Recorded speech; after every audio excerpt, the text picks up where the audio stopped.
And welcome everyone to our Zoom seminar this afternoon on using YouTube with your Canvas course. Really, and it's an introduction to YouTube. I'm Dave Giberson. I'm an old retired instructional design coordinator. Used to work for Online Learning Pathways at the district. And they've asked many of us to come back and help out during this unprecedented time when everything is happening online for a time, at least. Not something that we ever dreamed would happen or wanted to happen. But it does at least give us the capability to communicate this way.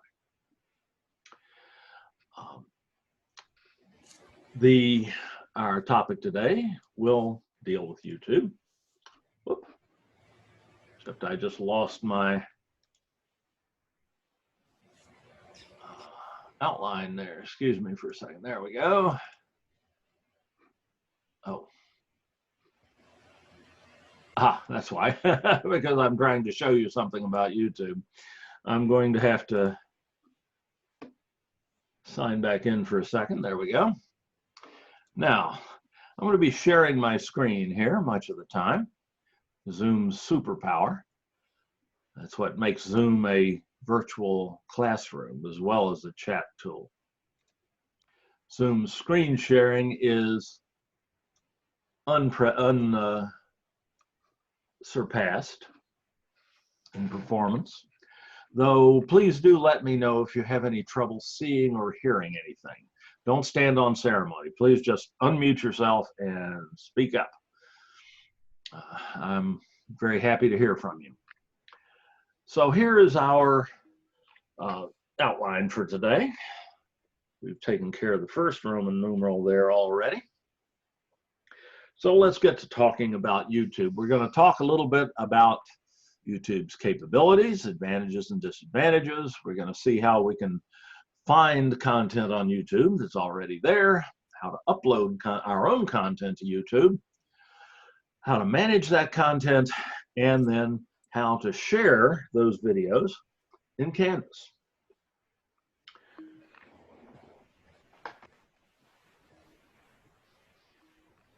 Any questions about any of that? Hearing none, and assuming you are in fact seeing my screen here, let's go ahead and pull up YouTube.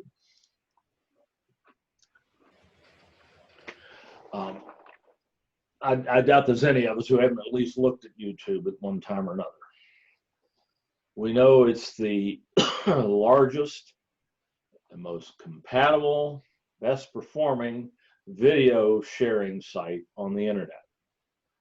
Most weeks, it's like the third most visited site on the internet after Wikipedia and Google itself.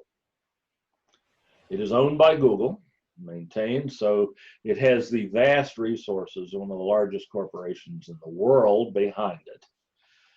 So it's extremely reliable, extremely compatible, because anybody who produces any kind of video interfacing, playing, utilization software or devices makes darn sure that they work with YouTube. Even the very first iPhone worked with YouTube. Something they felt like they couldn't, Steve Jobs felt they couldn't debut the iPhone until it could play YouTube videos. And they delayed the release for a month or more until they got that working reliably. So YouTube is a vital part of the internet, and it's one of the best instructional tools I know. For starters, there's a vast library it represents a vast library of instructional video of all sorts. Everything from how to build a deck to very high-end instructional content from places like Berkeley. Stanford, the amount of information, the amount of video information on YouTube is staggering. Trillions of videos on YouTube on every subject you can imagine, and quite a few we'd never be able to imagine until we saw it. They do an excellent job of maintaining the reasonable family atmosphere on YouTube. Pornography, things like that, do not survive on YouTube. Doesn't mean there aren't videos on YouTube of questionable taste, but very little that most reasonable people would consider obscene in any way. So it's a generally safe place and a marvelous conduit for information to the world. You can tell that how effective it is by the fact that it's banned in places like China and things like that, where we have repressive regimes that don't like people to have free access to information. It is known as well by it's recommended as well by its enemies as by its friends. So the first thing we'd consider about YouTube as an instructional tool is this amazing collection of instructional content on YouTube. And all you have to do to find that is go to the YouTube homepage and do a keyword search for just about anything you want, any subject you want to find information on. By training, I'm an organic chemist. Honest to God, I can spell it.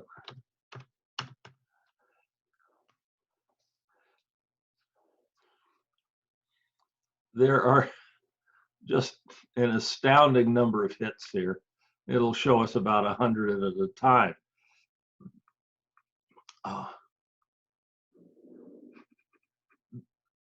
From everything, again, from organizations ranging from community colleges to Berkeley, all have information like this on here. Curating it, of course, takes some time. The quality varies because anybody can put a video up on YouTube.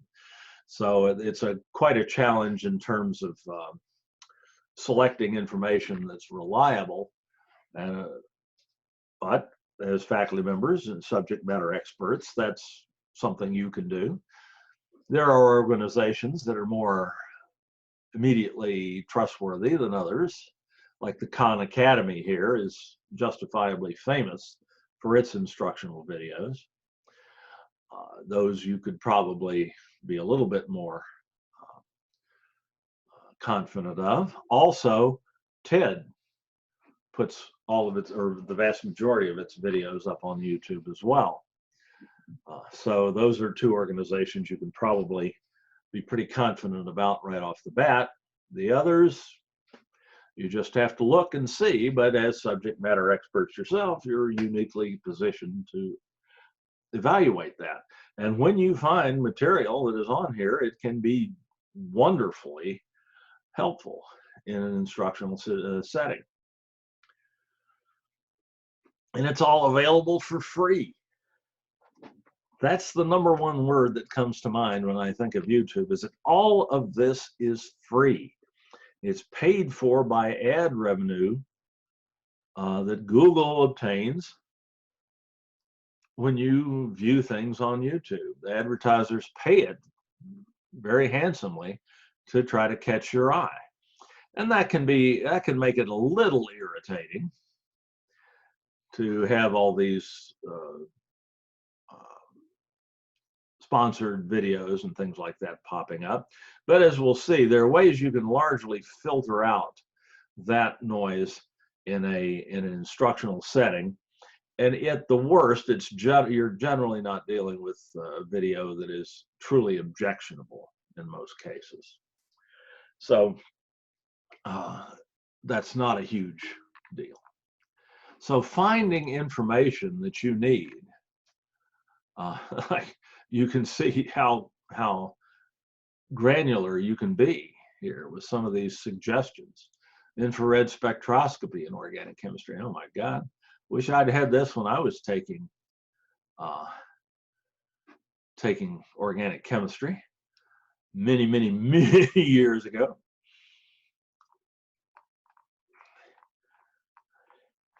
I took organic chemistry when Friedel and Crafts were still alive. But sorry, organic chemistry joke. But the breadth and the quality of the information you can find on YouTube is just amazing. And of course, in terms of practical household tasks and so on, there's nothing you can't find a tutorial or a help or how-to video on YouTube. Any piece of equipment you buy, any task you have at home. My wife last week was able to fix the drain in the bathtub by finding a YouTube video for on how to do that. She's the handy one in the family. So just an astounding amount of information available on YouTube. It deserves its rank as one of the most visited sites on the internet.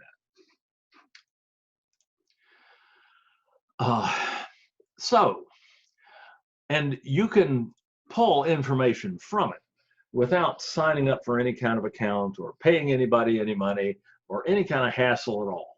All you have to do is see an advertisement every now and then. Truly amazing.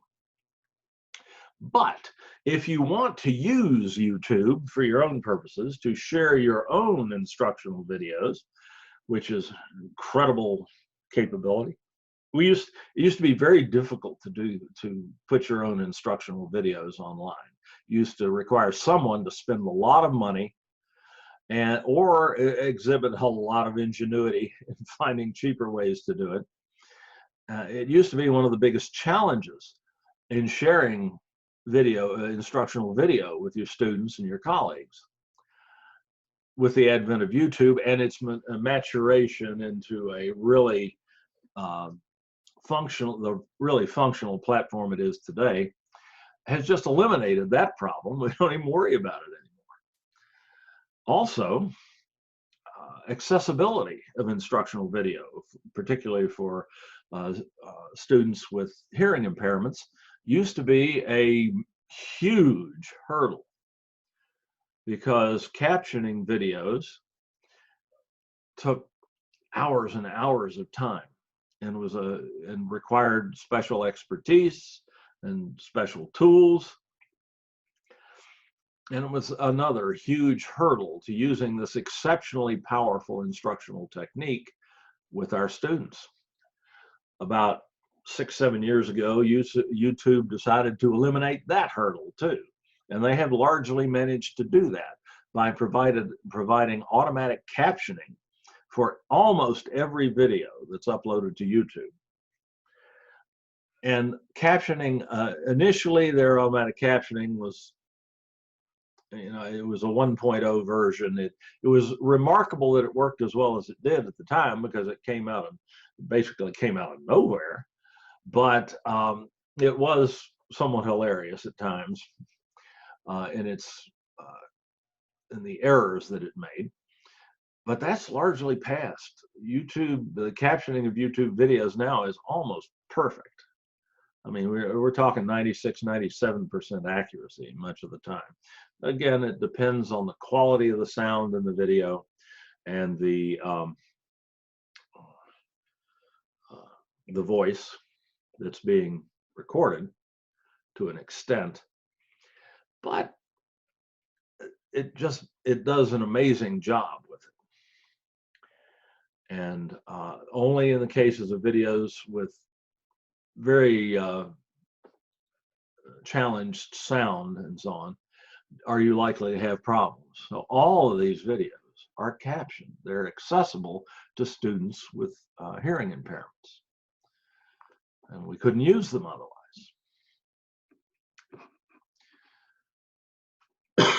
So in order to put our own videos up on YouTube, we do have to have a YouTube account.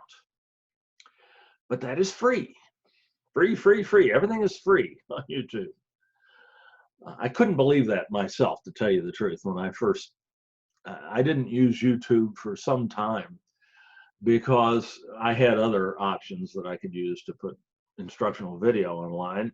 And I just couldn't imagine that it could be truly free, or that if it was free, that it would work worth a darn. I was wrong. It does. It's free. It works great. It's relatively easy to use, though it doesn't maybe have the most intuitive user interface in the world. But that's why we're here today. I'm just going to try to show you a path through the user interface here to get it to do what you want it to do, which is to accept your instructional videos and allow you to share those videos with your students. And it's really good at that. When you first visit YouTube, you may well see a sign-in button here. You do need a YouTube account, but the chances are pretty good that you already have one, because since this is a Google-owned resource,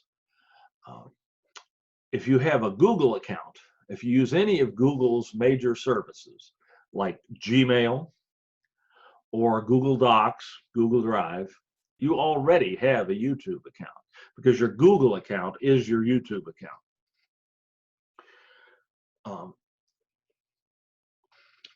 If you're, for instance, if you're logged into your Gmail or your Google Docs and you go to YouTube, you won't see this sign-in button. You'll just see a little circle in the upper right-hand corner of the YouTube homepage with a little silhouette in it, indicating that you're already logged in. If you've uploaded a profile image to your Google account, you'll see that here. If not, when you click the sign-in button, you'll be prompted either to sign into your Google account. Google knows I have an account here because I was logged on just before before starting today to remove all vestiges of my Google account from this computer would take hours. But it knows I'm signed out, so it asked me to sign in. If you have not been logged into a Google account and you click that sign-in button, you'll be prompted to log in with an email address and a password. And if you don't have a Google account, you'll be given an option to create one. You can also just proactively do that if you don't have a Google account by going to accounts.google.com, accounts plural, .google.com. And here I get the same screen because Google says, we know who you are. Log in. If you do not have a Google account, you'll be given an option on this page to create one. All you need is a cell phone and an email address that you can use. And there are even alternatives to the cell phone. And Google will walk you through the process. It takes 5 minutes or so to go through a verification process to ensure Google that you are a person and not a robot. Basically, they will send you a code to your email address or text it to your phone. And you'll then have to enter that code into the Google account creation screen. Then it will let you sign up and you'll be ready to go. Then when you go to YouTube, you'll just sign in. And I'll just pick my Google account. And it does make me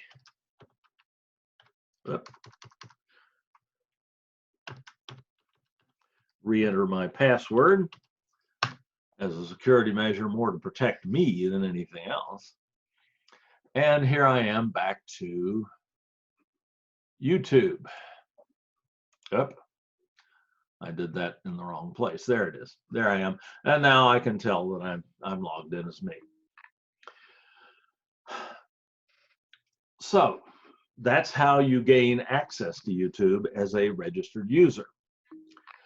There is one other thing you want to be sure that you do before you start using YouTube in earnest, and that is to have your YouTube account verified. It's an extra level of security verification that will allow you to make better use of YouTube. Probably the most important factor in verification is that if your YouTube account is not verified, you can only upload videos of 15 minutes duration or less. And while that's really more of a good idea than it is a limitation, instructional videos don't tend to be quite as gripping as, say, reruns of Criminal Minds or Grey's Anatomy. And research has shown that by the time your instructional video has been playing for 7 minutes, you've lost most of your viewers. So keeping your videos under 15 minutes, if you possibly can, is not a bad idea, but there'll be times that won't be convenient. Especially if you're recording your Zoom sessions and uploading them to YouTube. They're likely to be more than 15 minutes in length. So you really want to verify your YouTube account. YouTube may well prompt you to do that, but in case it doesn't, you can web to youtube.com/verify is the shortcut to this. Just get it out of the way. Get it over with. It won't hurt much. youtube.com/verify. Let me put that in the chat tool for you. Dave. Yes. Just verifying it once is good enough, right? One. You only have to verify it one time. Oh. Correct. Thank you. And they will remember forever. Google doesn't forget.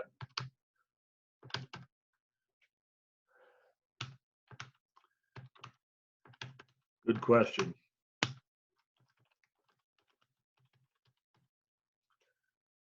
Okay, that's in the chat tool. Remember, you can save that.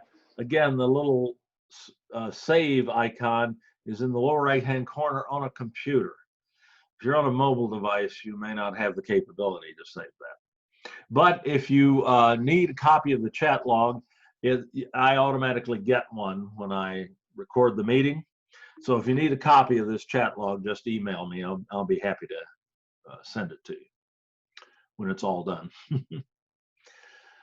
Okay, so if we press enter there and activate that, it tells me you're already verified. Yeah, I was verified a long time ago. But if you're not verified, it will ask you for a cell phone number. It sends you a code.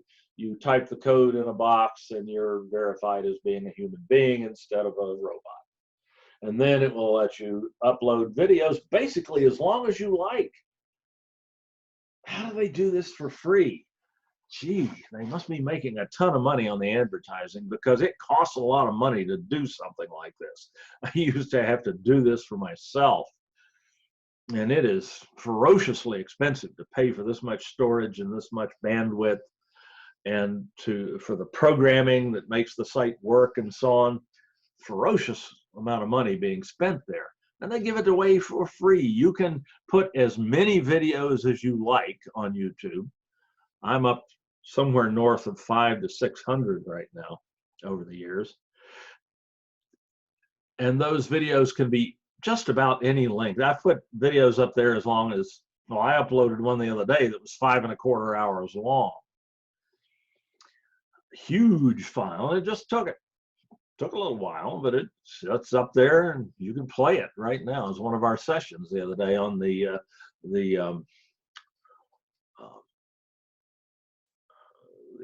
online faculty certification course orientation that we did, which, by the way, we're going to do again on Tuesday. I think it's Tuesday.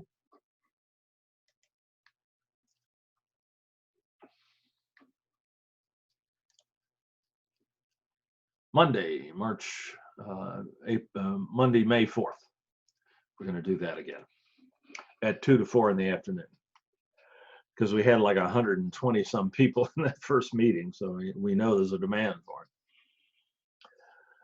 Okay, so you can just put as many videos up there as you like. They can be as big as you like. They can be played as many times as you like. And Google pays for all the storage, all the bandwidth, all the maintenance of the site, and charges you zip.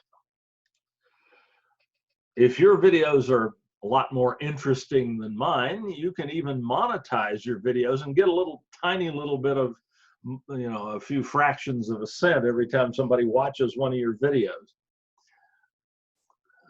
I'm definitely not. It's a good thing I don't need that as a day job.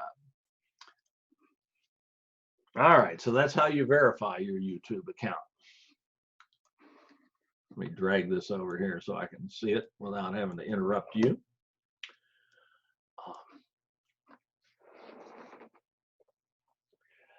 I've talked a lot about the advantages of using YouTube. What are the disadvantages? Well, you do have to have a Google account. If you have any kind of scruples about engaging with Google, I can understand that. The company has not been faultless in their security practices, and they have been known to hoover up personal information, though usually unintentionally, I think. They are one of the most powerful corporations in the world, so that all the baggage that comes with that, one of the highest market caps in the world.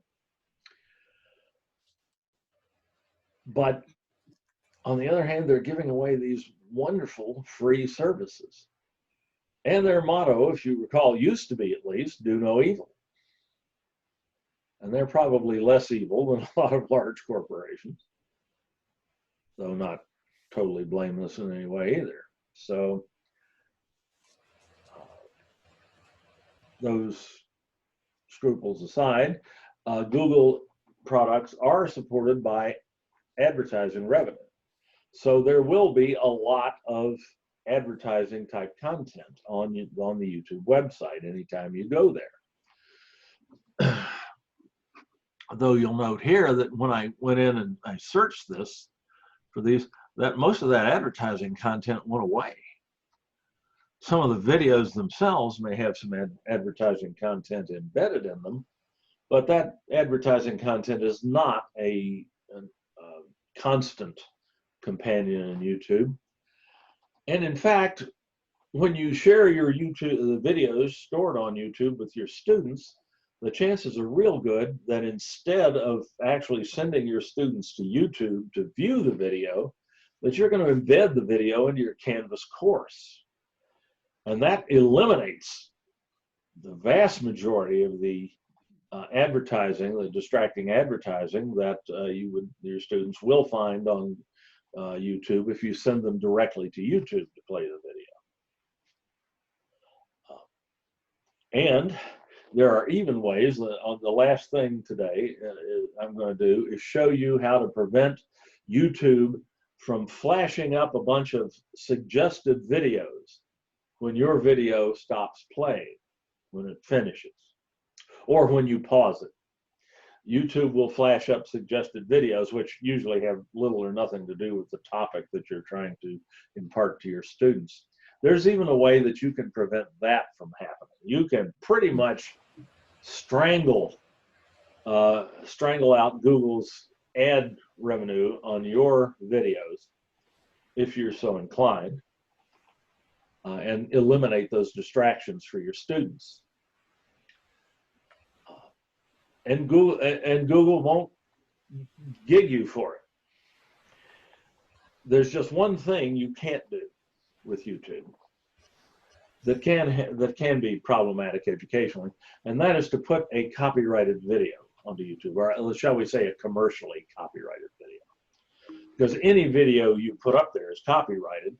If you created it, you own the copyright.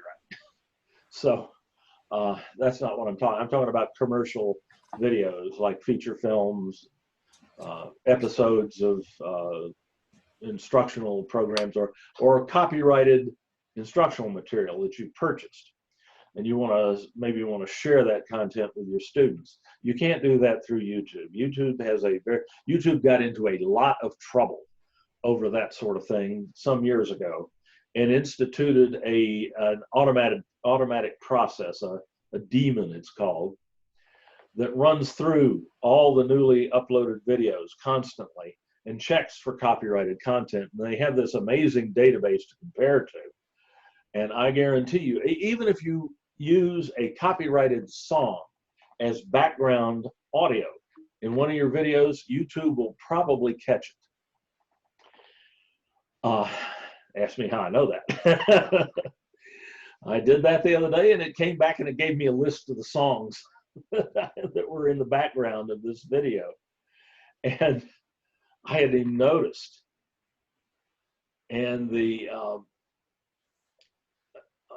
and it said, we're not going to gig you on this, but you should just be aware, and we're not going to let you monetize this video. Not that I've ever done that anyway, but YouTube will tell. And if you actually put a copyrighted video up there, like one time I wanted to caption an episode of the new Cosmos program for a faculty member. They wanted to use it in their class, and they couldn't get a copy. They couldn't get a captioned copy of it.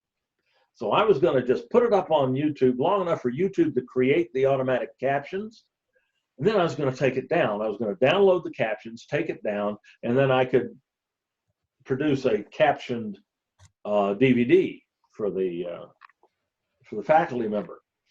It had not been up there for 5 minutes. The captions had not yet appeared before I got a nasty message from YouTube saying, you just uploaded a copyrighted video. That is not allowed, even for whatever reason. They didn't want to hear my explanation because I wasn't going to leave it up there. I mean, really, I just wanted to get it captioned. And that was the best way, because captioning an hour-long video by hand is something I've done before, and it's not a lot of fun. But they said, don't do that again. If you do that again in the next 90 days, we're going to delete your YouTube account and you'll never be able to get a new one. I said, okay. And I was really, really careful for the next 90 days, and have remained careful not to put anything, even though I thought my motives were pure, Google didn't want to hear about it. So don't put anything up, don't try to put anything up there that's copyrighted, or they will gig you for it. Because otherwise they get sued, and they're not into that. Okay. Question here, just so does YouTube own your videos? No, you retain the copyright. YouTube has no ownership interest in your videos. They will use your videos to generate, if they're popular, to generate ad revenue by suggesting other videos after your video is played, and by, if they can, running ads off to the side when your video is being played. But they do not, they eschew any ownership rights. You do not give up your copyrights to the video by uploading it to YouTube. Good question. Very good question. You retain the intellectual property. And you can delete that video at any time, and it will not then be visible to anyone else on YouTube. Does YouTube have a backup of it somewhere? Yeah, probably. But like I say, I've got hundreds and hundreds of videos up on YouTube, and I delete some from time to time because I know they're out of date, or I just uploaded something as an example and I didn't want to keep it in my account.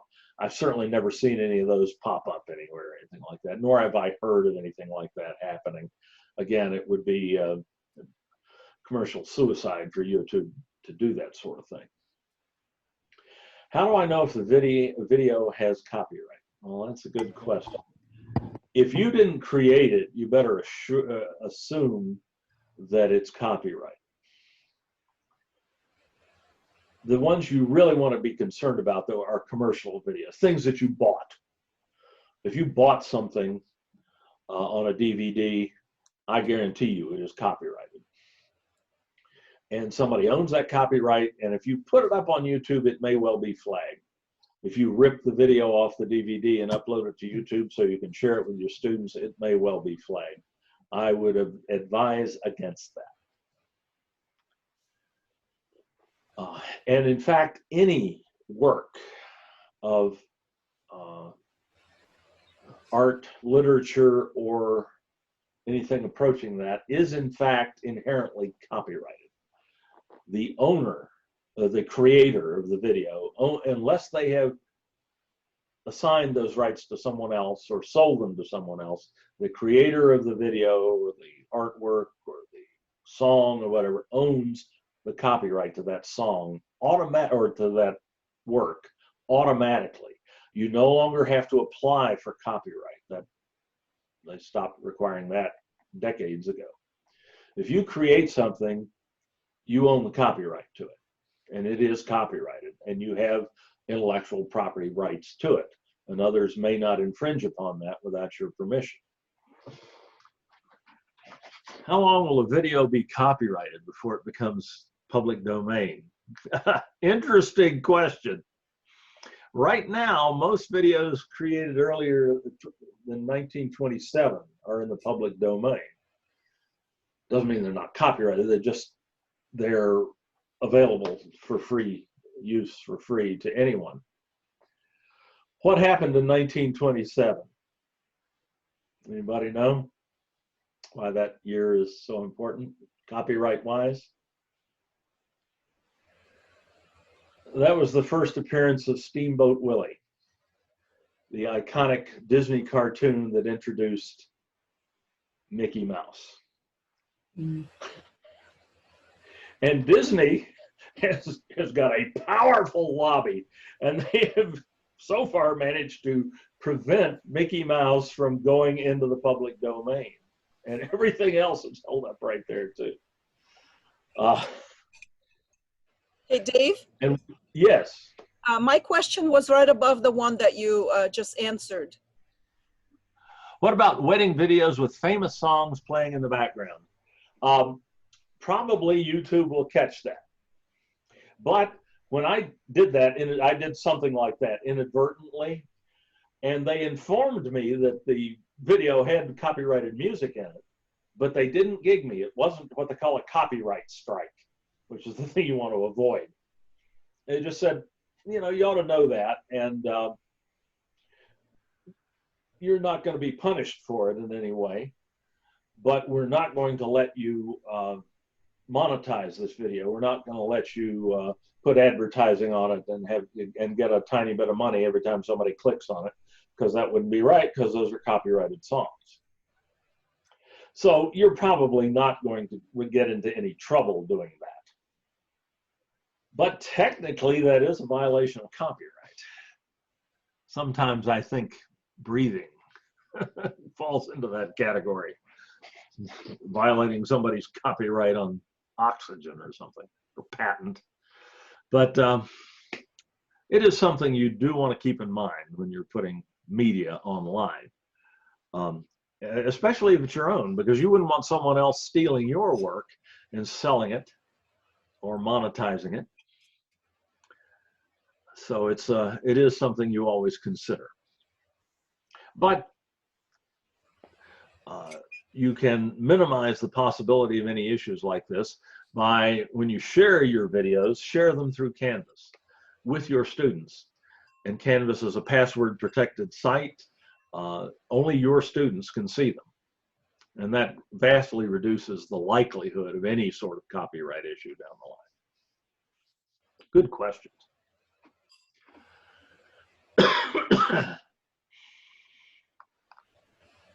So the answer to that question about copyright is that right now the firewall on public domain for video is 1927. Anything after that is still copyrighted, and there's no immediate prospect of that changing. Not as long as Disney has the deep pockets they have. Okay. So not really much in the way of disadvantages to the use of YouTube. It is a phenomenally powerful, phenomenally reliable, compatible. If you put your video up on YouTube, anybody who can play an online video on in any way will be able to access your content. No problem. So how do we put our own videos up onto YouTube? Well, that turns out to be the simplest thing we'll talk about today. Once you have a YouTube account and you're logged in, putting your videos up on YouTube is really a kind of a trivially simple exercise. On every YouTube page in the site, there will be a little icon like this, which looks like a little stylized camera with a plus sign inside of it. That's the YouTube Create button. All you have to do to put your videos up online is to click that button. When you do, you'll get an option to either upload video or go live. YouTube will also allow you to broadcast live. You can be your own TV station on YouTube. If you've got the time and the inclination, you can have your own TV show on YouTube, and you can advertise it to the world and say every 2 o'clock, every other day, every other weekday, whatever, I'll be there talking about whatever my area of expertise is, and people can subscribe and come in and watch you just like they can watch movies on Netflix or watch TV off their satellite dish or their cable. Think about that. That's incredible power. It used to cost millions of dollars to set up a television broadcast apparatus, an organization, and so on. Now, any human being who has a webcam and a microphone and an internet connection and a computer can become their own TV station through YouTube. And YouTube's not the only option for this, of course, but it is one of the more commonly used ones. In fact, you can do this with your Zoom meetings. There is an option in Zoom under the More menu in your host menus to live stream your Zoom meetings to YouTube. You get a URL that you can share with potential viewers out in the boondocks, and they can watch your Zoom meeting. They can't participate in it. They don't have the ability to communicate back with you, though you can arrange that to give them that capability. But they can hear and see what you're doing, including your screen shares and things like that. And it's all free. You can broadcast your meetings to the world through YouTube for free.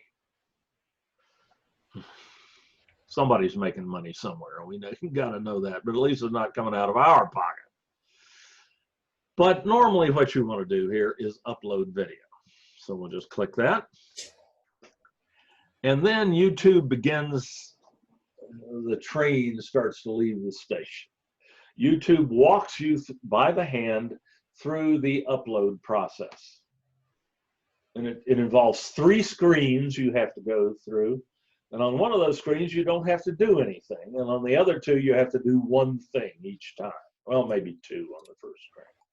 Well, the first thing you have to do is tell YouTube what video you want to upload. Where is the video file on your computer that you want to upload? So I'm going to select a file here. And something you might well want to upload is your latest Zoom meeting. If you have recorded your Zoom session to your local computer instead of to the Zoom cloud, you'll be able to go to your default documents folder in either Windows Explorer or Windows Explorer or the Finder on the Mac, and find an automatically created folder called Zoom, which will contain all of your local recordings. And I have a few on there. They're generally sorted by time stamp. Indeed, the names of these recording folders are dated and timed so that you can tell which one is which. This is the one I did this is the one we're in right now that's in progress. I can't upload this one yet, and I'm not done with it. But here's the one I did yesterday. Started at 2 p.m., 1400 hours. It uses 24-hour time on April 29th, 2020. If I open that folder, this is what Zoom saves when you record a Zoom meeting to the local computer. And this will only work on a computer, a laptop or a desktop computer. You can't do this on a mobile device. But among these files here, there's an audio only file, the soundtrack of your Zoom recording, the M4A file. I've got two versions of the chat log, one that I saved manually and another one that was saved automatically for me. This is a playback procedure. I never use that. I'm not even real sure how it works. But the file that you're really interested in here is the Zoom _0 file. That's your Zoom recording. Contains both the audio and the video of your Zoom session. When I finish today with this session, when I end the meeting, the Zoom will automatically convert this video that's been recording to my hard drive the whole time. We'll convert it into a form that can be streamed or uploaded to, either streamed directly or uploaded to YouTube for streaming. And then I'll be able to upload that video to YouTube. And it will always be this Zoom _0 file. They use the same file name every time, which is one of the things that got them into trouble, because people were uploading their Zoom meetings to YouTube or other sites and not changing the name of the video. And as a result, son of a gun, people were able to search and find it on YouTube because YouTube, oh, and then people were also making their video recordings public on YouTube. So everybody's Zoom, or a lot of Zoom videos, people didn't change the names of, are sitting there public on YouTube, and there's this outcry because, oh my God, somebody was able to search YouTube and find my video. Duh. What did you expect? But they tried to put it back on Zoom, saying, well, Zoom should give that video file a different name every time. Oh boy, that's going to really help people using Zoom for the first time. So this is your Zoom recording. And I could record that, or I could upload that right now to YouTube. Except that I don't dare right this minute, or I don't dare now, because I've already uploaded this video to YouTube. And YouTube will catch that if I upload it again. There's no penalty for it or anything like that. They just won't let a second copy of it exist, because that would waste a lot of disk space for them. So if you've already uploaded a video, you can't upload it again. Unless you've deleted it from YouTube and then you want to upload it a second time, that's fine. But if there's an existing video on YouTube that's the same video, they won't let you upload it. So I can't show you how to upload this one, except to say that this is the file you would upload to YouTube if I were going to upload this Zoom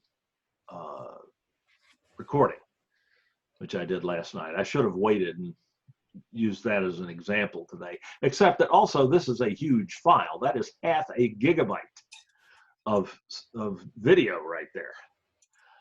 And that would take a while, and I don't want you all to be sitting here watching a blue bar run across the screen when we could be talking about other stuff. So I'm going to pick a shorter video from YouTube, or to upload to YouTube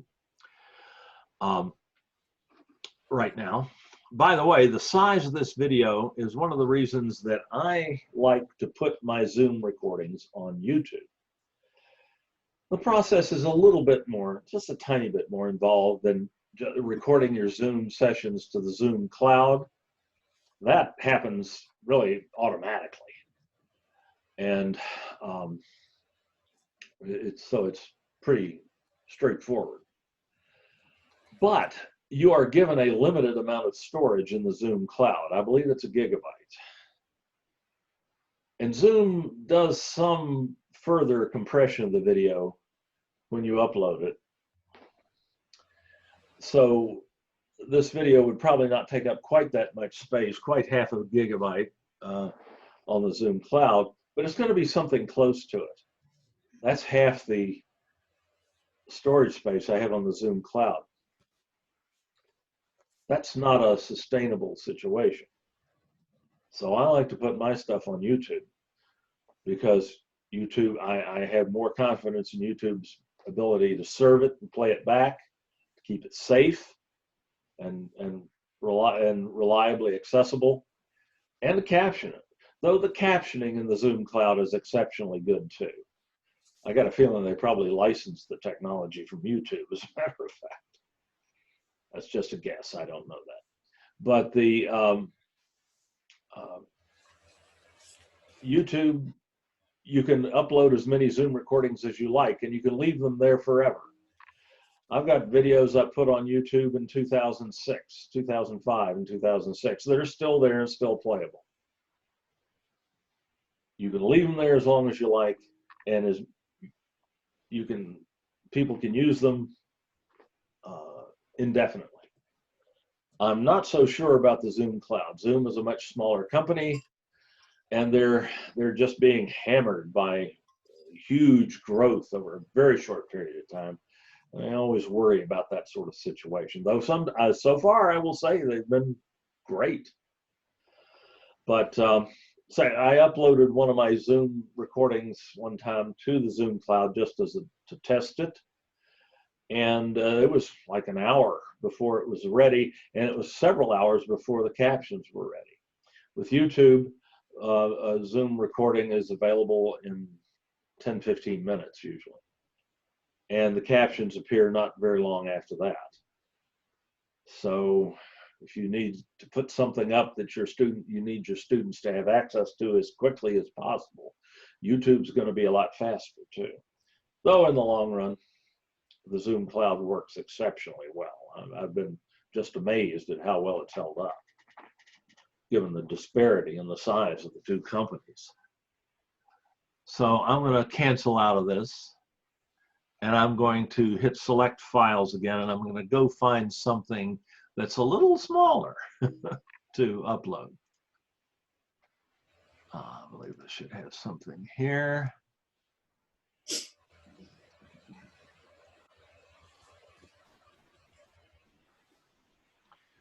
I, again, have to find something that I haven't put up there.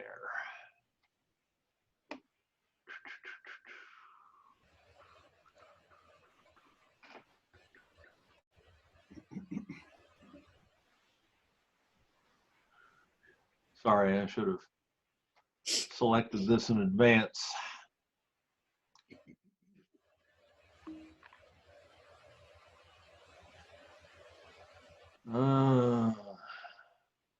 This one would probably be ideal. I'm going to hope I haven't already uploaded this one. I'll select so in order to upload the video to YouTube, I just hit select file, find the file on my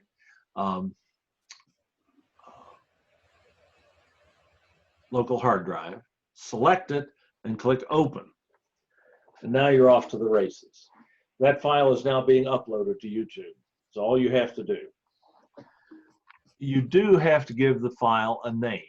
By default, it will just use the file name, but that's usually not adequate. So I'm just going to call this unknown video because I quite frankly have no idea what's in there. And we'll see if I get away with it or not. If I don't, it's not the end of the world. You can optionally provide, oh boy. Yeah, shoot. That's the error message there at the bottom that says that video's already been uploaded. Yeah, all right. Fine. Stop. And we'll delete that. Yes, I understand that I'm deleting it from YouTube. It's going to be gone forever. Fine. Let me see here.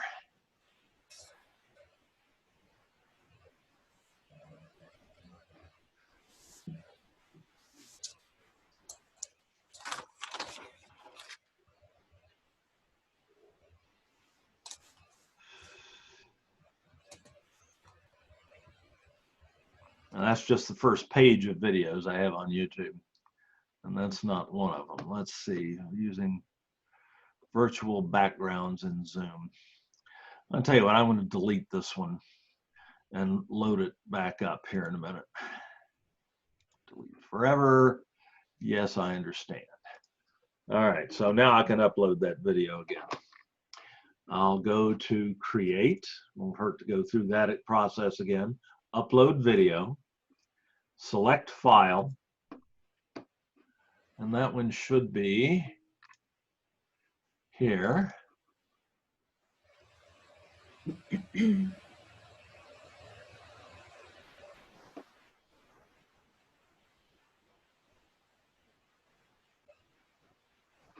Nope. All right.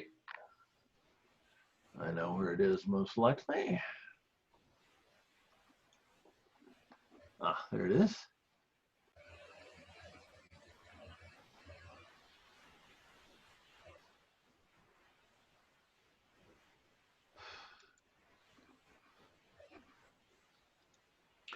Using virtual background.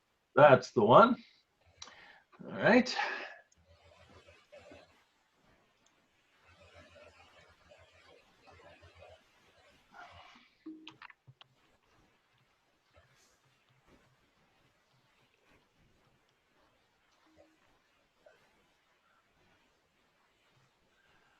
All right, I have saved that to someplace I can find it. I'll click select file.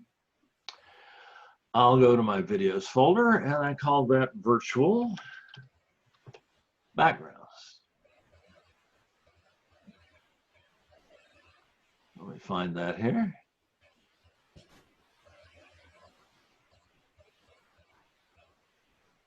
There it is. That's the one I just saved to my local hard drive from somewhere else we don't have to worry about. And I want to upload that to YouTube again. Now that I've deleted it, it should be possible. I'll click open. And the video begins to upload. And YouTube now will draw you through on this, will draw you along. We do have to give it a title, and something better than the file name is recommended. So I'll just call this using virtual backgrounds in Zoom. I could put a description here, but I think that's probably enough information in the title. I also, especially if it's the first time you've done this, you'll have to tell YouTube that that this video is not intended for kids. And by kids, they mean someone under 13. They got into some trouble with people marketing to kids on YouTube. So now if the video is intended for children under 13, you have to jump through a bunch of other hoops to veer to YouTube that you're not violating their policies.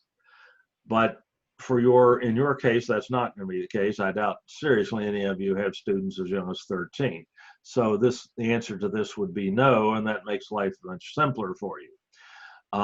I've answered that question so many times, it's the default now when I upload a video to YouTube, but you may have to answer that question the first time or two you upload something to YouTube, and that's on this first or details page.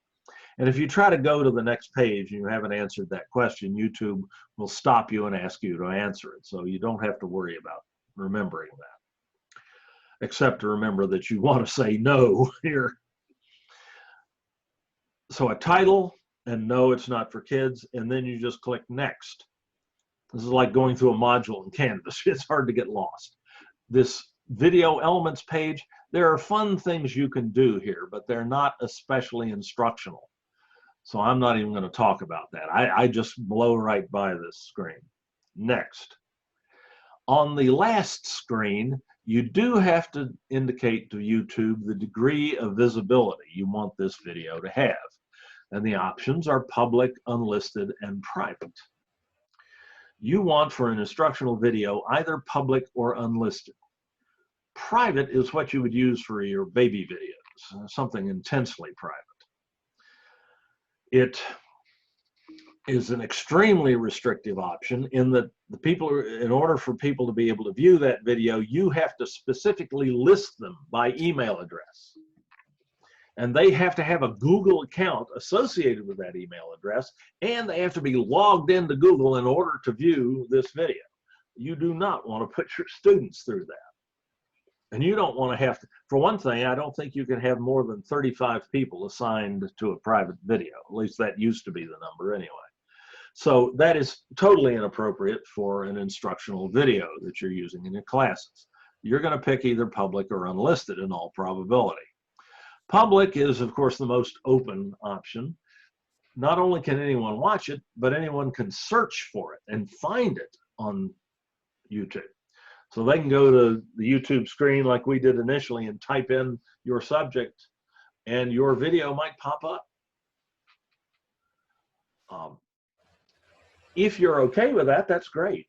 If the video is something you feel might be of general interest, and there's nothing confidential in it, like student names, that's a no-no. If you're running a Zoom session and you see your student names on there, you don't want to make that video public. That'd be a FERPA violation. But if you don't, if none of those caveats apply, you can certainly make it public, and someone will appreciate it and will thank you, whether they actually thank you or just think about you fondly, whatever. You'll make life better for somebody if you do that, in all probability. But it's not appropriate if you have confidential information in it, obviously. In that event, you would choose unlisted. Unlisted means that the only people who can play this video are the ones who have the link to it, the URL, this video link right here, the share URL for YouTube, for this YouTube video. Every video on YouTube has a unique share URL. And in order for somebody to view that video, you have to provide that link to them in any one of a variety of ways. You might just email that link to them, or you more likely might put it in a web link or embed it into your Canvas course to make it easy for your students to view it. Your students do not have to have a Google account, and they don't have to be logged into YouTube in order to view the video. They just have to have the link. And that's the ideal level of privacy for most instructional videos that you're not willing to share with the world. I like to make my videos, when I possibly can, public, because I can tell people are watching them on YouTube. YouTube will show you analytics and tell you how many people are watching your video. They'll even tell you where in the world they are. They won't tell you who they are, but they'll tell you, give you some information, some aggregate information. So I'm going to make this one public, and then I just click publish. James, I have a question. Yes. So before publishing, what if you want to trim it a little bit? So what should you do? What do you need to do before publishing? Trimming. Oh, trimming. Mm-hmm. I would do that before I uploaded the video, Mm-hmm. in the program, in the tool that I use to create the video, in most cases. Can you do it on go YouTube? back in and do a certain amount of editing, including trimming, in the video on YouTube once you upload it. Oh, okay. Okay. But that video that I just put up there was a Snagit video that I created in Snagit. I recorded a Zoom session with Snagit because I was showing things that don't show up when you share your screen in Zoom. Things about Zoom that don't show up when you're sharing your screen in Zoom. And I did it using a tool called Snagit. And in fact, with Snagit, I could have trimmed that video. Let's see if there's anything at the end that I could trim out. The key, of course, is having a decent, fairly featureless background, or better yet, a green screen. Have fun with that. Okay, maybe I could trim this just back to right where I stopped talking. Fun with that, right there. If I could possibly get it before I looked away, it would be nice, but I think I was talking right up to that time. I can just pull this little out point out here. Oh, it's so tight. I've already trimmed it, so there's not much left there to trim. But if I wanted to trim off this piece, I could just drag this little out point out and then just click cut in Snagit, for instance. That's how you do it in Snagit. And you can trim. Can you do it in YouTube directly in video at YouTube? the beginning and the end. Yes. Dave, can you do it in YouTube without going to Snagit? Yes. Once you upload it. Yeah. Can you show it, Which please, is- how you can do on YouTube? I'll try to show you that. I'll be honest with you. I don't know the YouTube editor. Yeah, Because it's I heard never before. used Yeah, it's heard before. I used it, but I can't it works. find it. It does work for something like that. About all it's really good for is trimming the video, but it's useful for that. Okay, so I'm told my video is published. I could close this at any time. I don't have to wait. There was a little bar going across the screen here that was showing me the progress of my upload and the processing of the video. Once the video is uploaded, YouTube converts it into its own format so that it works best with YouTube streaming. And that processing takes a little time. Longer the video, the longer the time it takes. But you don't have to wait there and wait for that to happen. You can just close this informational box here right now at any time. And YouTube will just keep processing it in the background. Indeed, if you have a series of YouTube videos you want to upload, you can just upload them. You can start one upload before the last one is finished. I've had up to 6 YouTube videos uploading at one time, and it works fine. YouTube keeps track of all of them and doesn't get them mixed up, which is more than I would be able to do. But there's the video we just uploaded. It's there on YouTube. All I have to do to share it is click on the details icon for that video. Once your video uploads, you'll automatically be dropped into what's called the YouTube Studio and into your list of uploaded videos. And they're in order by when you uploaded, the most recent first. There's the last one I just uploaded. So you automatically go to this page. You don't have to navigate to it.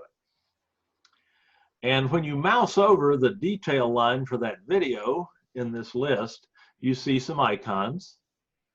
And the one that you normally use is the details icon, the little pencil, universal edit symbol.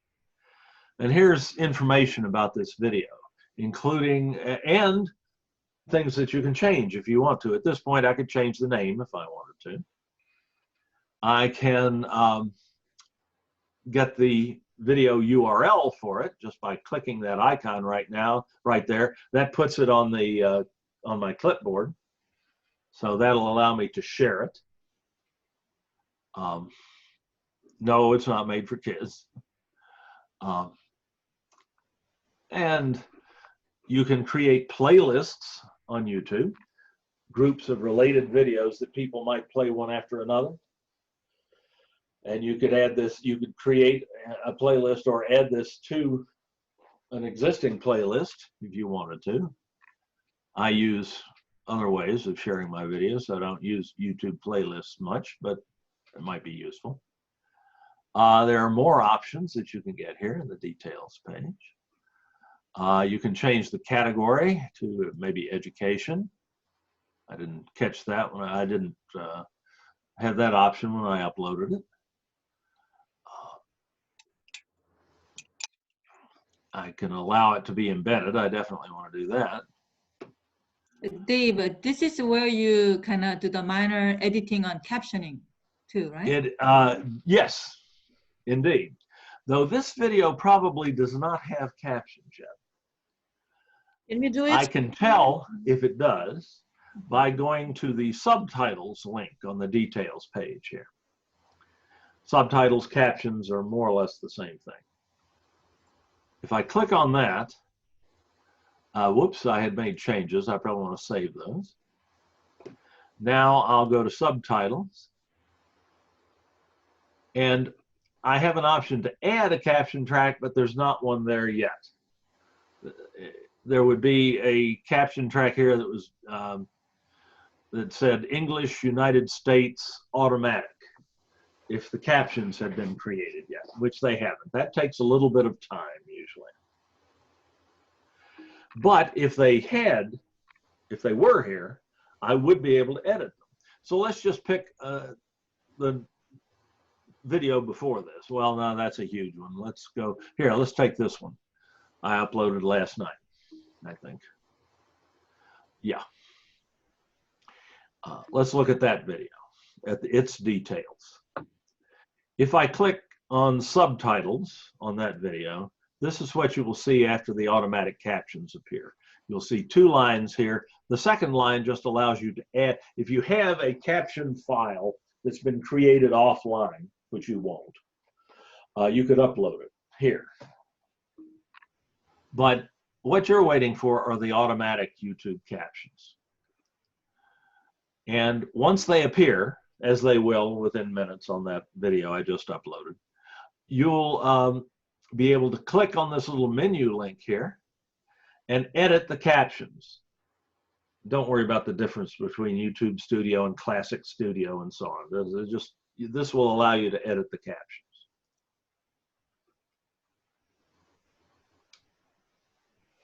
A preview window or a play window for the video appears.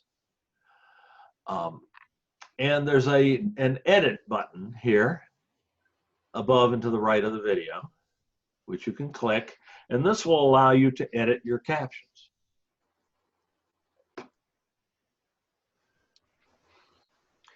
You can just read the first caption and play a little bit of the video. Dave, is this where you could trim off some end of Just the a second. I'm I'm sorry, just a second. Let me show this, and then I'll answer the question. Using Zoom and the Zoom Cloud. Okay, screencasting using Zoom and the Zoom Cloud. Period. The only thing I have to do there is put in a period and a capital letter. You can use Zoom as a screencasting tool by starting a meeting with no one in it but you, and then recording. YouTube, these are automatic unedited captions. They're nearly perfect, and that's true most of the time. I might put a capital letter here. Do you have to do this to make the captions usable by a blind person? No. They can be, or by a hearing impaired person, excuse me. You might make them a little bit easier to read. And if in a video of this length, that wouldn't be an unreasonable thing to do. But a Zoom recording that's 2 hours long, you're never going to do that. You're just going to take the automatic captions. Yes. Now. So when I edited mine last night, so I took out some unnecessary words like and you know, like that. Is that a the uhs? Yeah, I like to take those out too. Sometimes it'll actually put those in. Yeah. Okay. So and maybe and there's nothing wrong with that. And sometimes maybe I really didn't like my wording, so just barely changed it a little bit, or. Yeah, you can, but you run the risk of inducing or introducing confusion too. Okay. Because you're saying one thing and another word is appearing. For more captions are best sentence structure, verbatim, or as close to verbatim as possible. Okay, it was more for sentence structure. Yeah, but again, you know, I know I certainly don't speak in complete proper, grammatically proper sentences, but any changes you make in the captions can cause confusion, because it's not just hearing impaired people who are using the captions. As a matter of fact, most of the people who need the captions are in fact not hearing impaired. They're hearing what you're saying and reading the captions at the same time. They may be people for whom English is a second language. There may be people with some hearing defect who need the captions for full comprehension, or there may be people who are dyslexic or have some other learning disability that makes it difficult for them to, well, not dyslexia is not a good example, but there are learning disabilities that exhibit as people having difficulty processing information audibly. And they need the captions to fully understand what you're saying. But if the captions are different from what you're saying, even if the meaning is the same, it can cause confusion. So captions are best left verbatim where possible. But Zoom will occasionally miss a word. YouTube will occasionally miss a word. And certainly you should correct that if you can. Technical terms are the most likely things it's going to miss. But I got to tell you, it rarely happens. So once you make changes to your captions and you're done, you just click Publish Edits and the captions are updated. And that's one of the things we ask you to do in the training course, of course, to upload a video to YouTube and to edit the captions. Simply, not so much because the captions probably need editing, but because we want to make sure that when they do need editing, you know how to do it. And as you can see, it's not terribly complex. So you can also actually do a little bit of video editing with the YouTube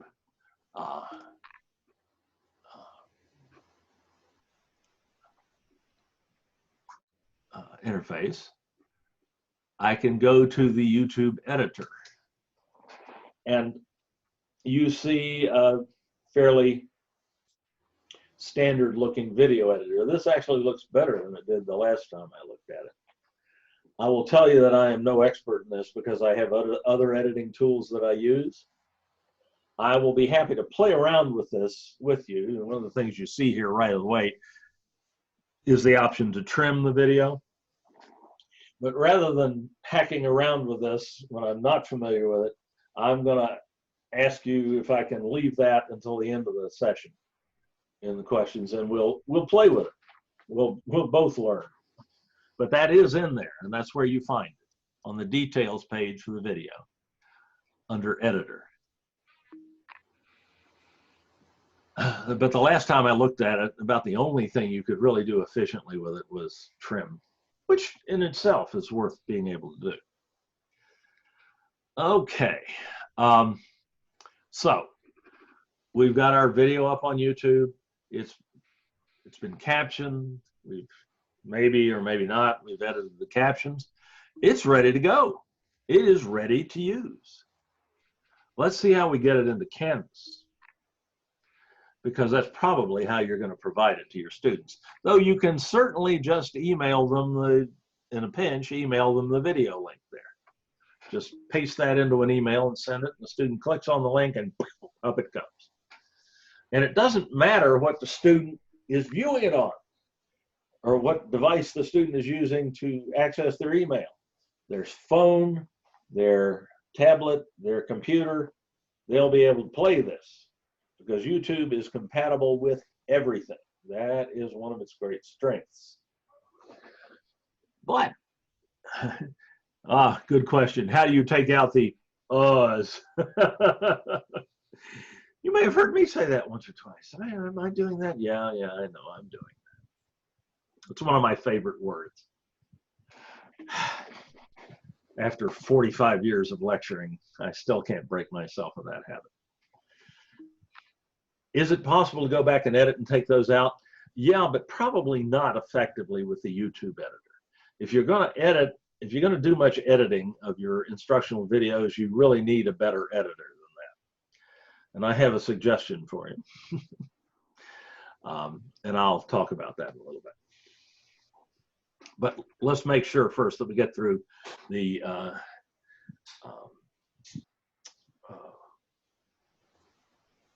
everything in the outline here on YouTube. A couple more things. Let's look at this video here. This is the actual page for that video. on YouTube that I just uploaded. And of course, if I'm looking at it on YouTube, I get all the advertisements here. This is how YouTube makes how Google makes money off YouTube. This is why YouTube is free. But you do not necessarily have to contribute your students' time and attention to this. And I'll show you when we talk about embedding the videos into Canvas, we'll see how you can avoid that. But on the YouTube page for the video, you do see this. But I show you this first to show you what the captions look like. And here's your closed captioning symbol using Zoom and the Zoom Cloud. You can use Zoom as a screencasting tool by starting a meeting with no one in it but you. So the captions are quite recording the Zoom session. Watch this to the cloud. One of the problems with captions in YouTube or on any playback tool, any hosting tool, is that sometimes the captions get in the way of what you're talking about in an instructional video. That's not a problem for the viewer on YouTube. Watch this. You can do that by clicking on the record button. I'm not going to tell you how long it took me to figure out that you could do that and while playing back a YouTube video. But you can move those captions as you're playing the video back. You can move those captions around if they're covering something up that you need to see. So that's something worth seeing. Another thing that you can get on YouTube, in addition to the captions, is a transcript of the video, which can be useful in a variety of ways. You can get a transcript, assuming the automatic captions have been created. You can go down here below and to the right of the video and get go to this little menu tool, the 3 horizontal dots, and click on that. And there's an option to open the transcript for the video. If you click that, here's a transcript of the video.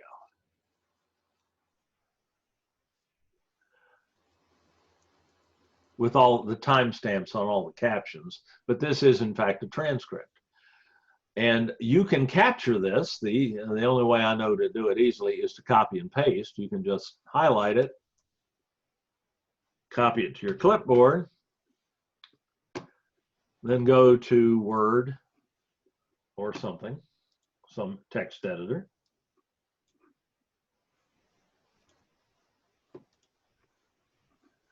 I'm pulling that up over here on another screen, and then just paste it in.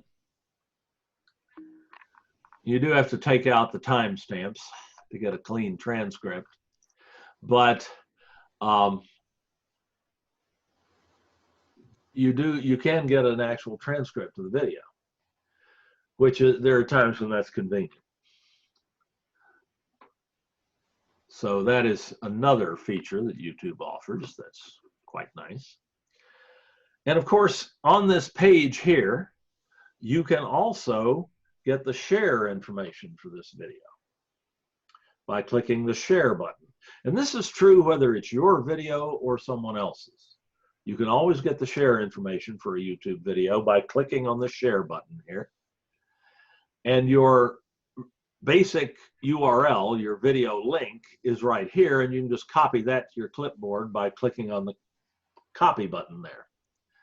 You can also, however, get the embed code for this video, which we'll need in a minute, which is a piece of HTML code, hypertext markup language code, web language code, that is convenient to have when you're putting your video in Canvas. So you click copy there, and that goes to your clipboard. So let's remember, I've got that on my clipboard. Also, during playback, students can change the resolution of the video to make it sharper. The higher the number, the sharper the video. And depending on how the video was created and by what tool, you may have options of up to 1080p. That's the resolution, the number of pixels across the screen. 1080 is full HD, full high definition, and that's the best you can do in YouTube. But that's pretty darn good. Actually, that's not true. There are 4K resolution videos on YouTube, but you probably won't produce those. You might have a 4K camera and put something up on YouTube with a really high resolution, though that does up the ante on the quality of the internet connection that's required to play it back. So you probably don't want to do that for your students. But the students, on the other hand, if they're having trouble playing a video, if it's stopping and starting and stuttering and so on, the students can lower the resolution, the playback resolution of the video, and very often it won't make that much difference. And so That looked and of pretty course good. they can scrub through the video. Screencasting like is that did however one word, so if you fuzz click the things little up pretty good here. So pencil that's not icon there, ideal. It's better to take keep out that that space higher resolution.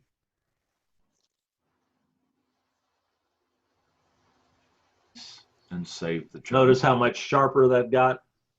So resolution does matter, but if a student just can't play the video because their internet connection is not good enough, they can lower the resolution, and very often it will play for them, and they'll be able to get something out of it anyway.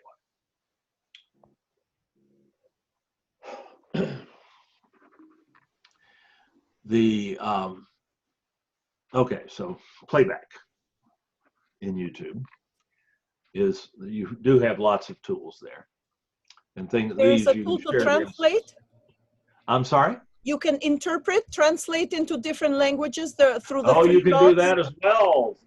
Good, very good point. Yes, YouTube will support like 48 different languages.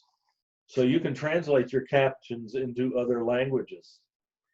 Wouldn't that be cool to have a Spanish language version of your video? That You would have be to a click on great the help. 3 dots, right? The menu, the 3 dots. Yeah. Well, it's add translations, yes. It won't, of course, change the spoken language. It will change the language of the captions, obviously. But that can be of tremendous help. For one thing, it's a great tool for language learners to play a video that has English narration, but to translate it, and they can do that without you doing it. I mean, the person who's playing it back can get captions in Spanish or any one of 40 some other languages. May I And they offer can an hear the idea? English and watch the Spanish. Yes. A suggestion, because I teach ESL and beginning Yes. level students, we cannot get in touch with them. I tried emailing, I tried texting, I tried WhatsApp, but I think if you make a video and translate it and send it as an email attachment, perhaps they will get the idea. They will understand what's going on. So it sounds like a wonderful idea to me. And you can do that using YouTube, because YouTube is such an international tool.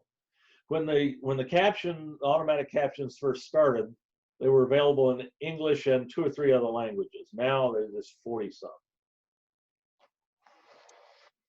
Try that yourself, playing a YouTube video sometime. It's very simple and it's amazing.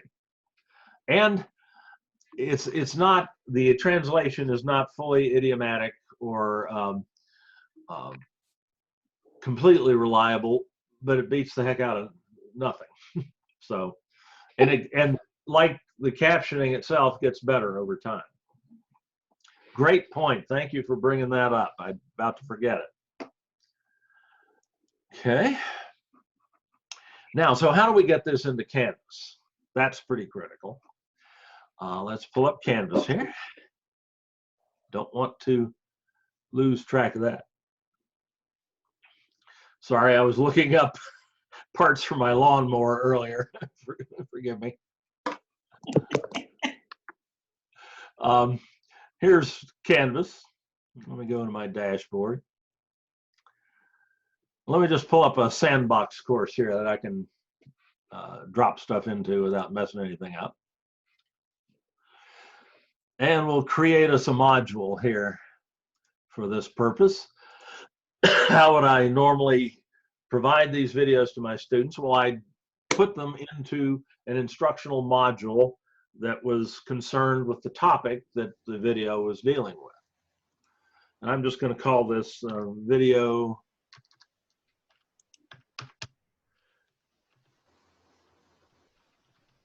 demonstration, and add that module. That'll go down to the bottom of the modules tool here. I just for convenience, I'll move this to the top of the screen, so we won't have to keep scrolling back down to the bottom to find it.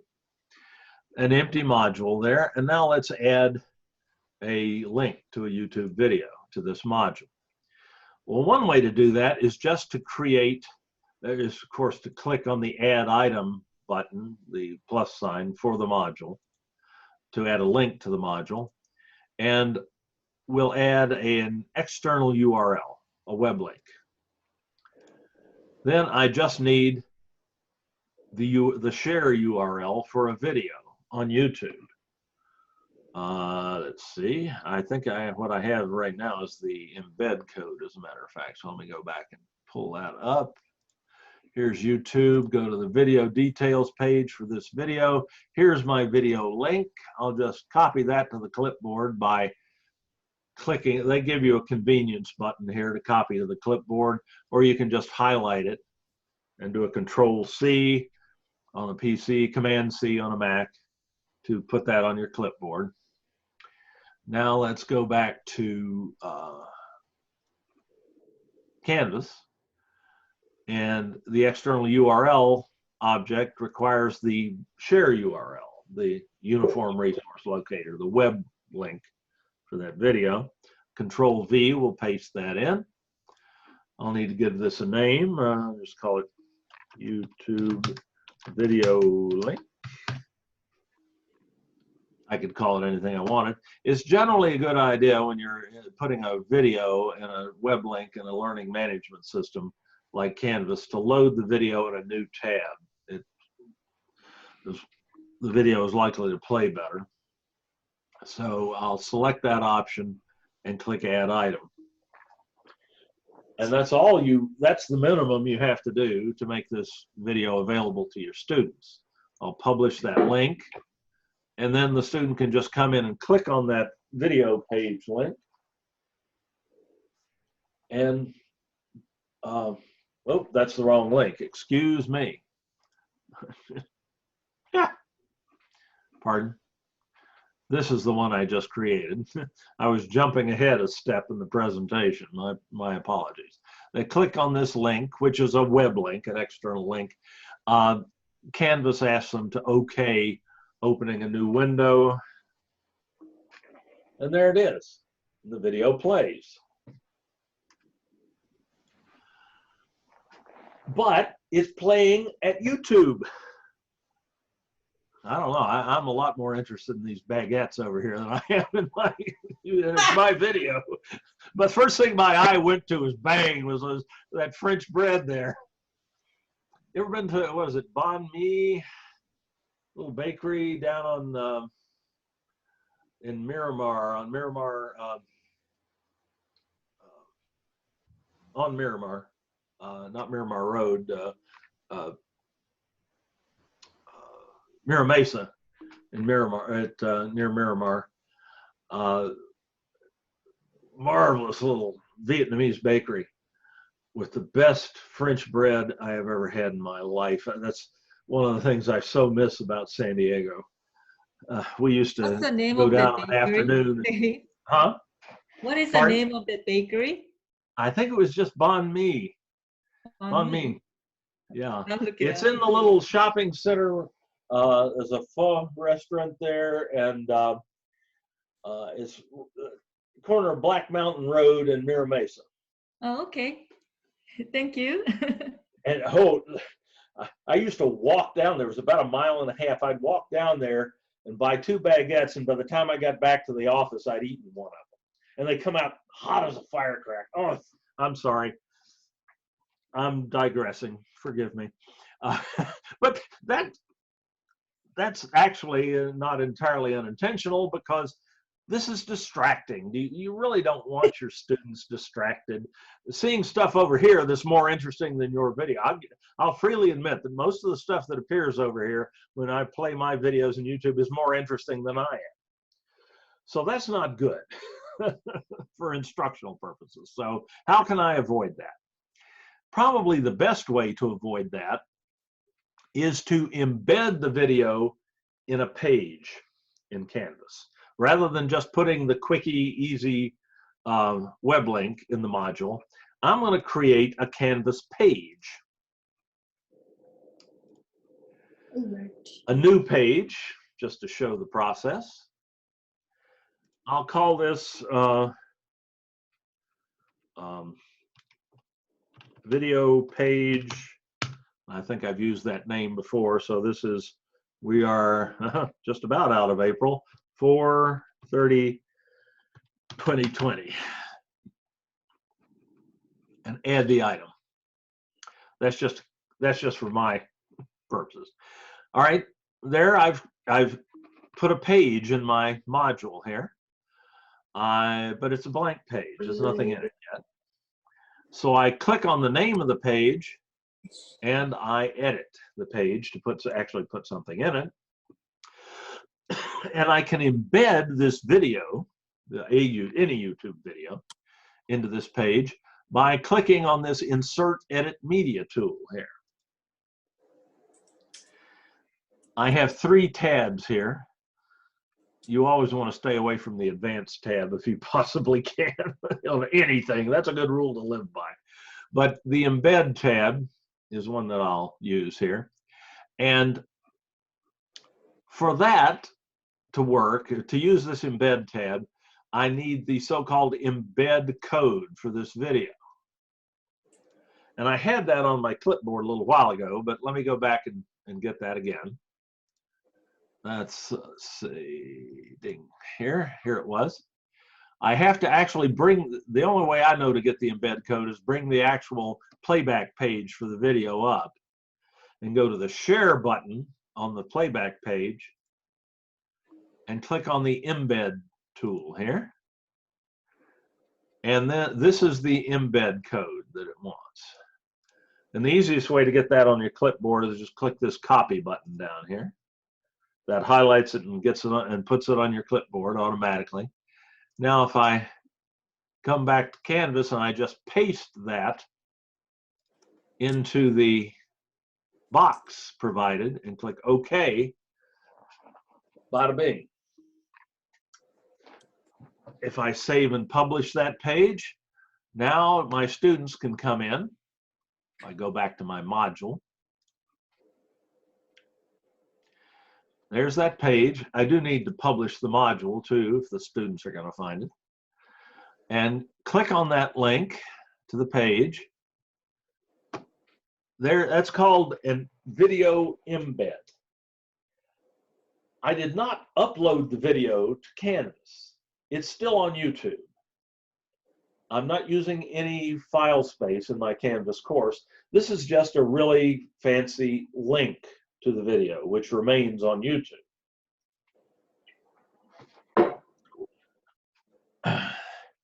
And the students can play it from here just by clicking on the play button. Screencasting. They can go Using full Zoom screen. and the Zoom cloud. You can use Zoom as a screencasting tool by starting a meeting. Or not. It's still a little irritating that YouTube is popping up these suggested videos. Every time I pause the video, or if I get to the end of the video, it will pop up a full screen of suggested videos. So that's the only remaining bit of YouTube advertising that my students are going to be subjected to. They're not distracted by all those videos that are more interesting than I am. They have to watch my video is the most interesting thing on that screen. That's not saying a whole lot, but it's something. So So that's a Dave, huge win. Yes. do you have a checklist of all of this that we could use in when we're doing the Canvas training and embedding our own video? I do have tutorials that will show you how to do this. Yes. Okay, thank you. That will show exactly, basically they'll show what I'm showing you right now. Right. Only a lot more concisely and without all the digression and the discussions of French bread and so on. Thank you. Thank you, What- Dave. what's the na- Thank what's you the for name that, of right? Pardon? What's the name of the tutorial? Let me show you that. It's on our online on-demand video site Mhm. at sdccdolvid.org. Mhm. I'll put that in the chat tool. sdccdolvid.org. On demand video site. SDCCD. There, it's in the chat tool. Here, and you can search. The easiest way to find, there are hundreds of videos on this site. You can find the more recent ones just by scrolling down and looking, but you're generally going to be better off searching. So if I do Canvas embed, would be one possibility. Embedding videos into a Canvas page, right there.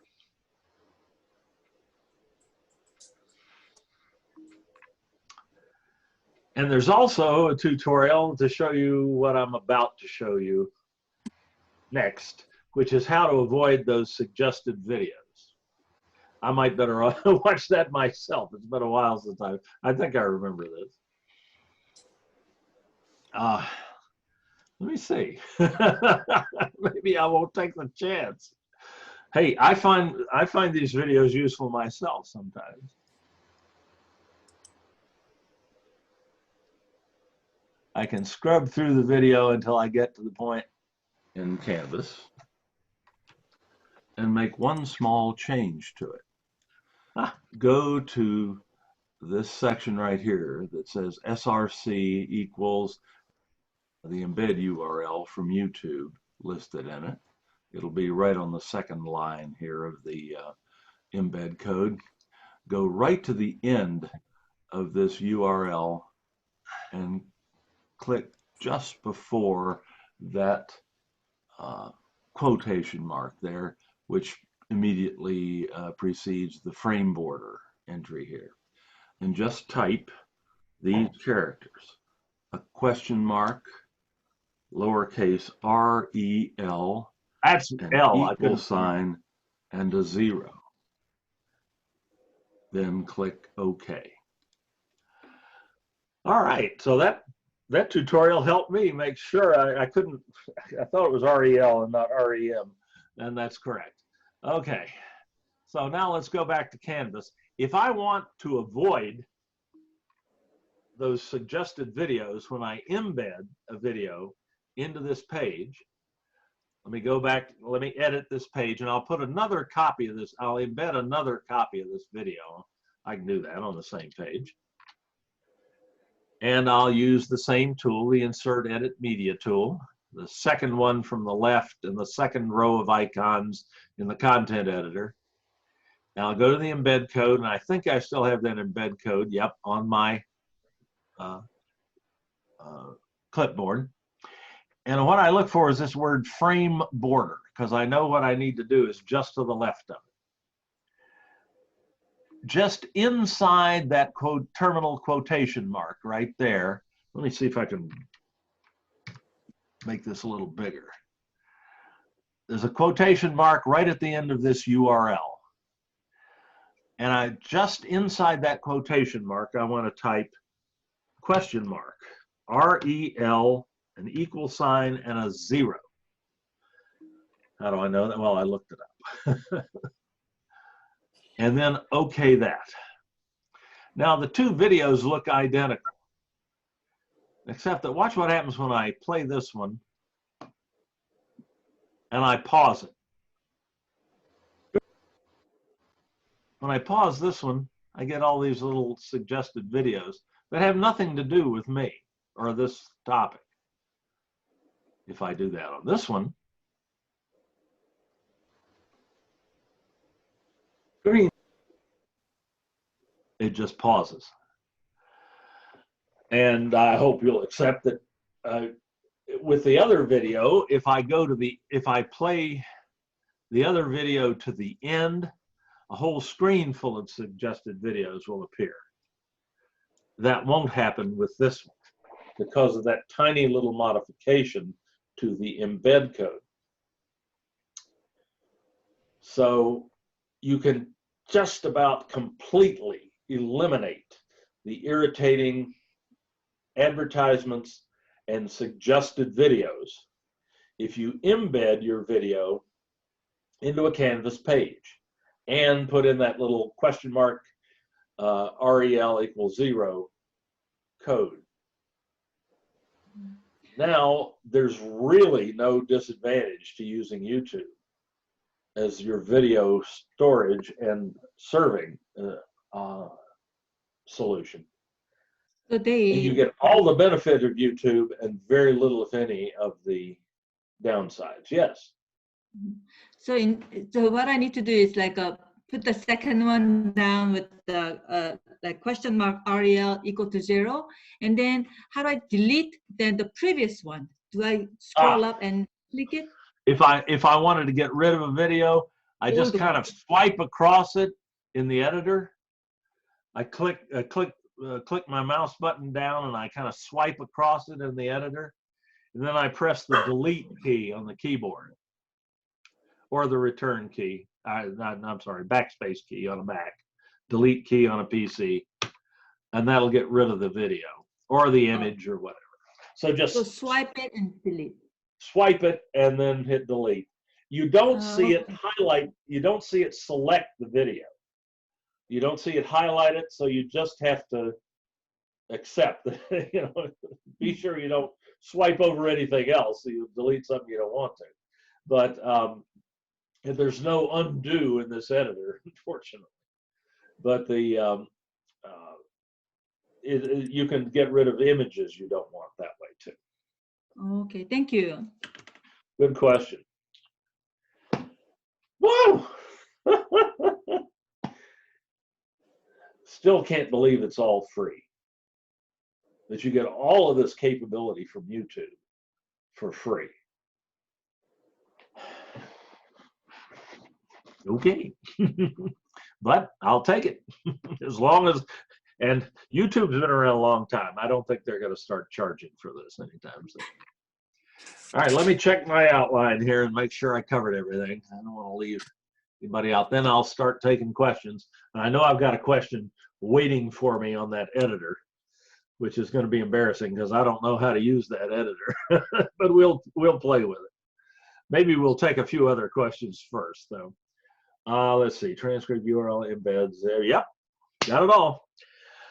Okay, let me go first to the chat tool because I know some people have put questions in there and have been waiting patiently. So let me get those. Well, I think most of you were just able to ask your questions, and I love that. There's the question about the editor. I knew I wouldn't be able to dodge that one. I will get to that in a minute. Oh, I shan't forget you, Helen. And I'm sure you won't let me. Thank you, Dave. Oh, boy, boy, boy. Let's see. So does YouTube own your videos? Absolutely not. We answered that. Answered that. What about using instructional video like organic chemistry topics? No problem. If people put it on YouTube, you can link to it. You can embed it in your Canvas courses, in your Canvas pages, and use it to your heart's content. If they didn't want you to use it, they shouldn't have put it up on YouTube. YouTube, what's on YouTube is in the public domain for you to watch. It is not legal for you to download a video from YouTube and change it and use it for your own purposes and maybe even sell it, that would not be legal. That would be a violation of copyright, because the creator of the video on YouTube still retains their copyrights. But in terms of just embedding it into your course, you are not violating copyright. If they didn't want you to use it, they wouldn't have put it on YouTube. They shouldn't have put it on YouTube. What does subscribing mean on YouTube? You can subscribe to a particular creator's channel. On every video page in YouTube, there is a, let's see, there should be a subscription button here.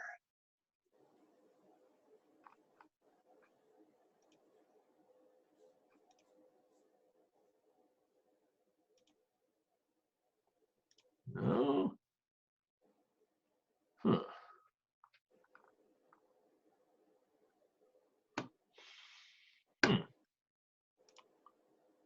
Screencasting using Zoom and the Zoom cloud.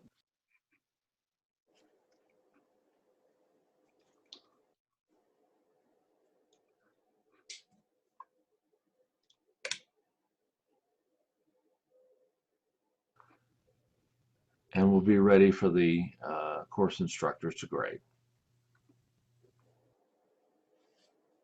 Oh, that's because I'm logged into YouTube and they know it's my video. I'm dying to watch this video on the French bread. Let's look at that. So what do you do when your computer crashes and all those memories you've been storing for years are wiped out? This is if you're watching a video that's not your own, which this makes sense, you can click subscribe. That means you're subscribing to this person's channel. So you can go into YouTube and navigate to your subscriptions and find other videos, but this person is also uploaded. There's no particular reason not to do that if you want to, and people can subscribe to yours and view the videos that you have made public. They can't view the videos that you have made unlisted. So if I were to subscribe to this guy's channel, then I could go in and look at his other videos. I could find them easily. I've got, I think, maybe 100 and some people subscribed to my channel.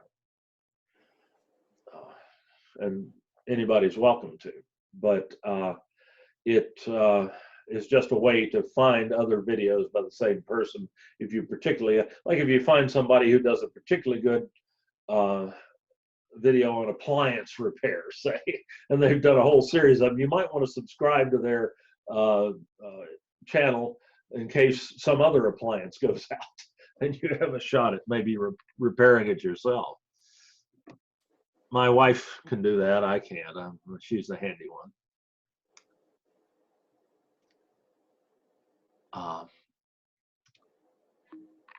We talked about how to get rid of these suggested videos. How do you take out uhs? I'll show you that in another tool here in a little bit. Let me jot that down so I don't forget.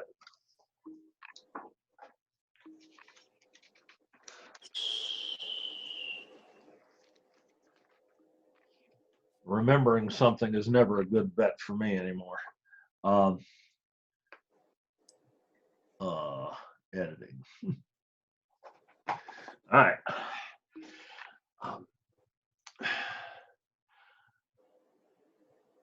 All right.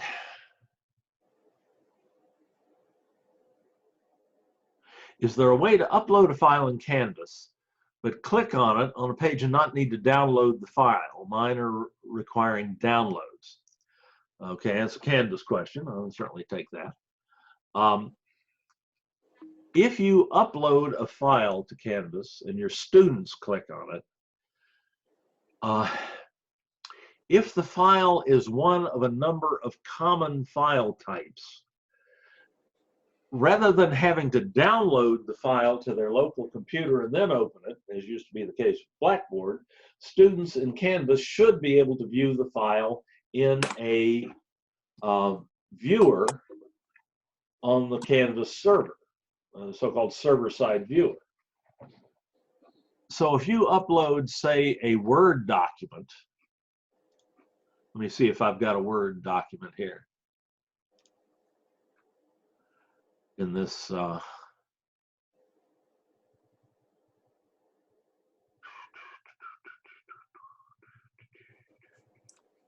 little icons over here tell me whether that's a file, but I don't think it's a Word document. I bet it's a, let me see. Oh, it is a Word document. Okay. In that event, Canvas displays that Word document in a viewer with lots of scroll bars. In this case, that's right, I've got my screen magnified. Let me take that back to 100%. There we go. Fewer scroll bars anyway. So this file is appearing inside a server-side viewer. That I did not have to wait for that file to download to my local computer in order to be displayed. But that only works for certain file types. Notably, Word documents, PDFs, PowerPoints will display this way, and that can sometimes make the PowerPoint presentation appear a lot sooner than if it has to download all the way to the student's computer. And Excel spreadsheets and a lot of common file types have viewers, but not everything. Vicki, what type of file is it that you're uploading to Canvas that is not showing in a viewer like this, if you're still here? Any of the documents, like it could be JPEGs too, the pictures of documents. I'm having to PDFs. If you create a PDF of a document, it should display in a viewer. A JPEG, I don't think has a viewer though. Let's try that. That's a good question. I haven't tried that. I'm interested myself. Let me put a link here to a JPEG file that I have, some JPEG file I have on my computer. I'll just make I'll upload the file. So I'll select a file link.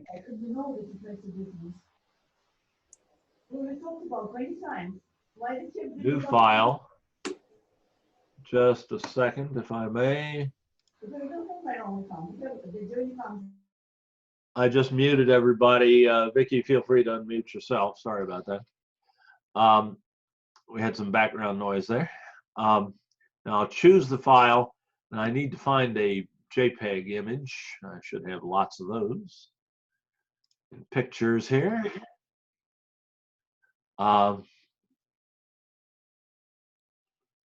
That's a PNG. Program network graphics, a lot of those.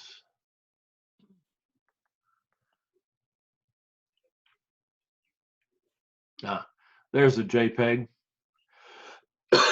file I used in a video production. Okay, I'll open that one. And then I'll add the item. And it's published. So let's see what happens when I click on the link to that one.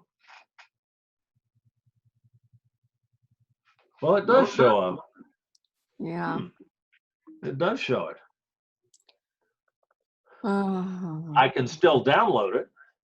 I tell you what, if the files are not too large, would you email one of them to me as an attachment, and I'll play with it and see if I can figure out what's going on. Okay. Okay. Yes. I would expect it to work. Especially an inline graphic like that, an inline graphic compatible file like a JPEG, a GIF, or a PNG should display just like that as an inline graphic in the web page that Canvas puts up. So I don't know what's happening there, but I'll be happy to look into it for you. Okay. Thank you. You bet.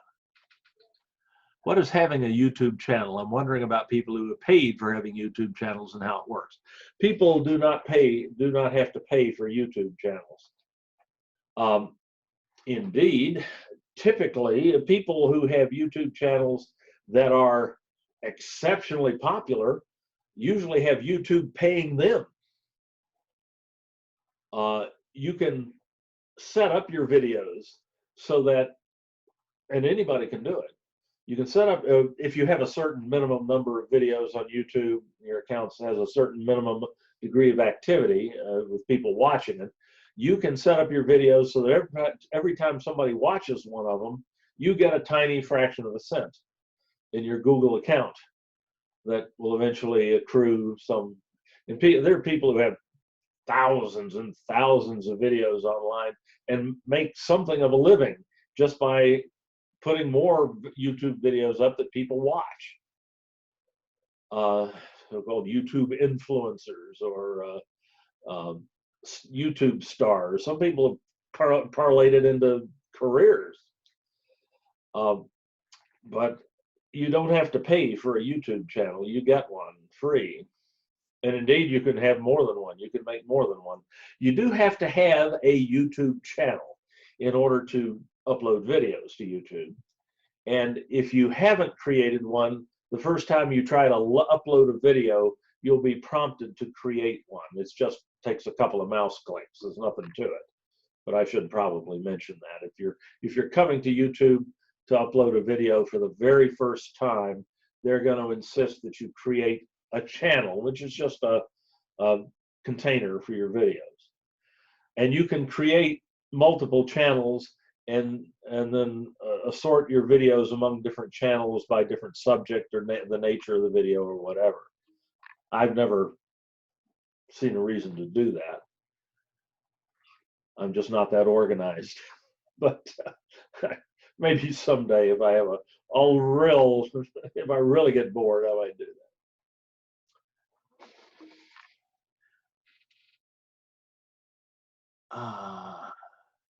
I might be uploading to a page instead of a file. Could that be the difference? Yeah, it could be. And wow, that's the bottom of the chat tool. Whoa. Okay, I don't guess I can put it off any longer. We're going to have to go look at that editor in YouTube.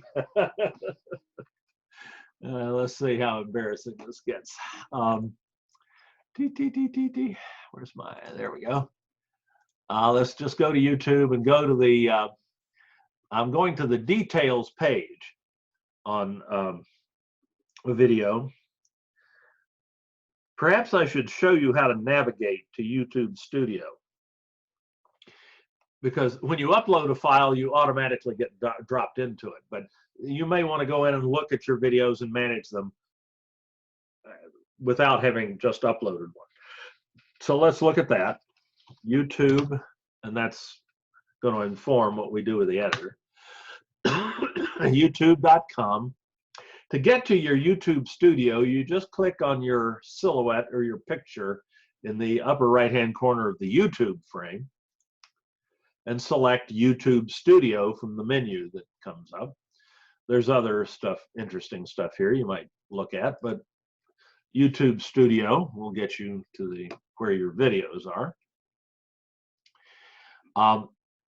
You get a dashboard, which basically has information about your channel on it. I'm up to 111 subscribers, I can see. I've had, in the last month, I've had 4,700 views of videos in my channel. That was up 14% from the month before. Watch time, though, is down 41% because of all the watching that was happening during that time when we were rushing madly to get everything online. So I'm not too worried about that.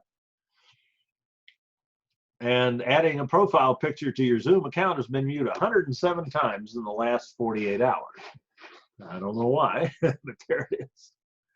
And for some reason, this old Snagit recording video keeps popping up. People are watching that for some reason. I have no idea why. I wonder how much. Well, I'll worry about that later. Sorry. So you can get some information about your channel here. Feels kind of good when people watch your videos, and you never know what they're going to, what's going to catch their fancy. In 2007, I put up like a 5-minute Jing video. If you don't know if you remember Jing or not, it was an early screencasting tool, the free one, that had something to do, I think the subject had to do with how you could force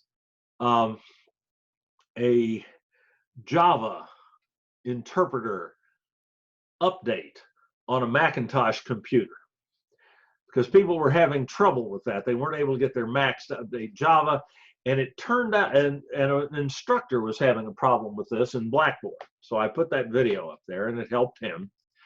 But apparently there was something about that video that was of use to people who play games on their computers, on their Macs. I have no idea why.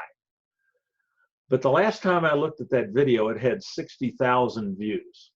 It's my #1 video. And it was just some little piece of crap that was, excuse me, piece of stuff that was intended for one faculty member to use for something that wasn't even all that important. And 60,000 people watched that video. I still don't understand. Anyway, once you get to your channel dashboard, you can get to your list of videos by just clicking on the videos link here. And there's your full list. It lists them by pages. And then you can just keep paging forward. By the way, don't worry about the number of videos it shows at the bottom of the page. This says video 1 to 30 of about 146. I know I have hundreds more videos than that on YouTube, but it doesn't mean YouTube's lost them. It just means that this, where it says about, it means really that's an approximate number. It can't really tell how many I have on there for some reason. I don't know why that's true. But as I go from page to page, that number keeps getting bigger and bigger. Now it's up to, well, it actually got smaller and went to 130. But eventually it'll say hundreds and hundreds. So don't worry about that. But let's just pick a video here. Here's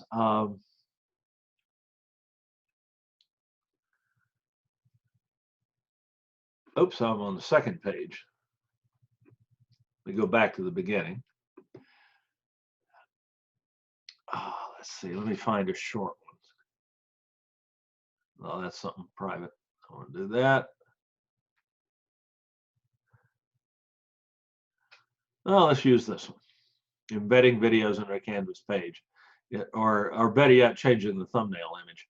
It's only 2 minutes long. Shorter videos are easier to illustrate. So I'll go to that video. I'll go to the detail page for that video by clicking on its thumbnail. And now I have the YouTube editor. Click on that, and that should bring that video up in the editor. And there it is. Okay, like most editors, this YouTube editor, or video editors, this editor is built around a timeline. From left to right, you go from forward in time in the video. So that we start at time 0, 0. And as I go forward along this, there I am at 2 minutes and something. And I think 2 minutes and 1 second is the end of the video. So this is the beginning of the video. Here's the end at 2 minutes and 1 second. And along the way, the timeline is marked, graduated. So from left to right along this, you're going from the beginning of the video to the end of it, and you're moving forward in time. Okay. Now let's see, how do I play this puppy? I can resize that a little bit. Let's see. If I click on the video, I can play thumbnail that displays when you embed a YouTube video into Canvas. When you go to the video details page for a video in Canvas, if I click on the video again, I pause it. So that's how I move. I can play through the video, or I can scrub through it using the playback cursor here, and you'll see the video change above it. So I can find a point in that video by just scrubbing through it. Like fast forward, only even quicker. I can also magnify that timeline using this little tool here, so I can see certain parts of the timeline more clearly. Okay. The thing I know you can do here is trim the video. And to do that, I think we click on that little blue word, trim, there. Okay. I think all you do is just pull this blue line in. No, that's not it. Let's see. How do I trim?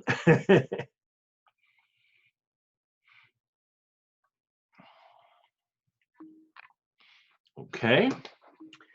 When I can't figure out how to do something, I go to Google.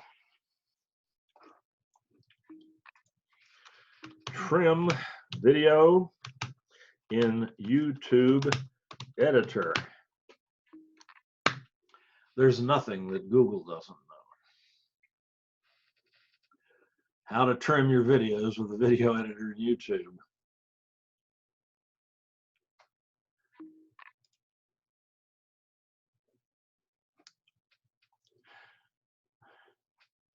Trim. Select trim. A blue box will appear in the editor. Click and drag the sides of the blue box. Stop when the box is covering the portion of the video you'd like to keep. Anything not in the box will be removed from the video. To check your edits, select play, click save.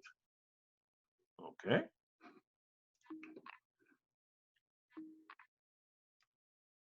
Ah, that's it. So if I want to trim that little piece off right there,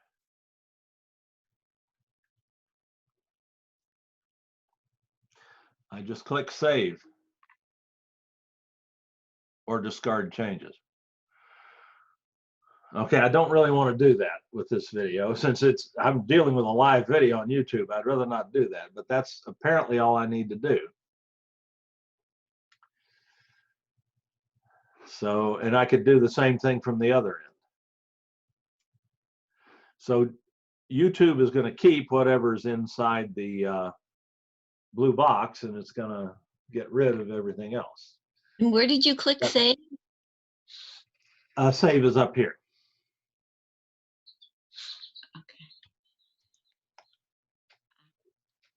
Thank you. Okay. And then I can go back out of trim. Let's see, how do I do that? Probably discard changes. Nope. Let's see, how do I get out of that now?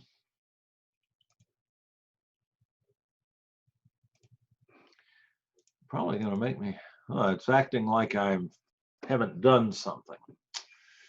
Let's see. Clear all. Okay, I had a clear all button down here. That got me out of it. Okay, it was hiding behind something else I had on my screen you couldn't see. All right, and then I can, the last time I looked at this, there was no way to do what's called an insert edit, which is another thing you want to do in an editor, which is to click and split this clip in two and stick another clip in between it. Also, I don't think you can, there must be a way to bring another YouTube video in and combine it with this one, but I honestly don't know how to do that.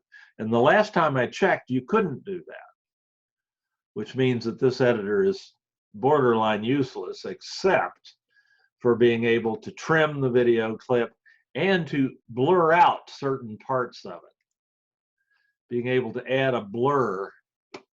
Changing the video thumbnail that displays. You can blur faces, or you can do custom blurring by choosing an area of the video to blur. Changing the video thumbnail that displays when you embed a YouTube video. So if I wanted to blur that area out, I could. When you go to that's useful as the directions suggest. You can blur somebody's face if you don't want them to be identifiable. somebody who appears in your video and you don't want them to be identifiable, you can blur their face. You can also do things like blur out passwords that appear in your screencast. Like if you're showing somebody how to use YouTube and you accidentally display your password or something, you can blur that out, and so on. So that and I'll just revert to the original. Changing the and those are the only two things I know you can do in this editor. So it's really not much of an editor. And I don't think YouTube's paying much attention to it. If I were going to edit a video, which I do with some frequency, though by no means every time I upload a video, most of my screencasts, most of my recordings I just put them up as is. And what you see is what you get. Simply because the time that I spend editing that video is time I could be spending making a new one. And unless there's some compelling reason to edit a video, I don't do it, because I'm not that vain about my video looking perfect. In fact, no video is perfect. Even feature films are not perfect. There are errors, bloopers, and every one of, not bloopers so much as just technical errors, the things that got by the editor or that they couldn't correct in editing, that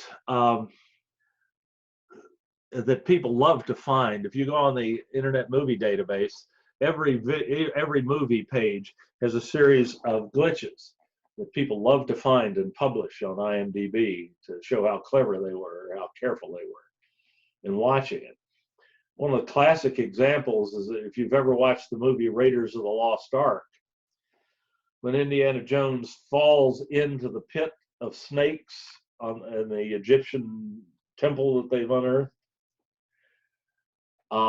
he comes face to face with this cobra. And just for a second, you have to look very close to see it, but just for a fraction of a second, you can see Harrison Ford's reflection in the piece of glass that is sitting between him and the cobra. Like you thought he was actually staring at a cobra nose to nose. There was a piece of glass between him and the snake, and for just a second you can see his reflection in that. And then they were able to cut almost all of it out, but there's still, in older cuts of the movie anyway, it's still there. And there are things like that in every movie. So if a team of people spending millions of, hundreds of people spending millions of dollars can't make a perfect film, you can't make a perfect video. I guarantee it. So don't worry about it. So if a video needs to be edited because maybe you said something you really don't want out there, like in a fit of surprise, you say one of George Carlin's 7 dirty words that will get you banned from TV, at least in the 60s. Maybe you want to take that out, or maybe you want to take the ums out. So unlike me, you don't look like a drooling idiot or sound like a drooling idiot.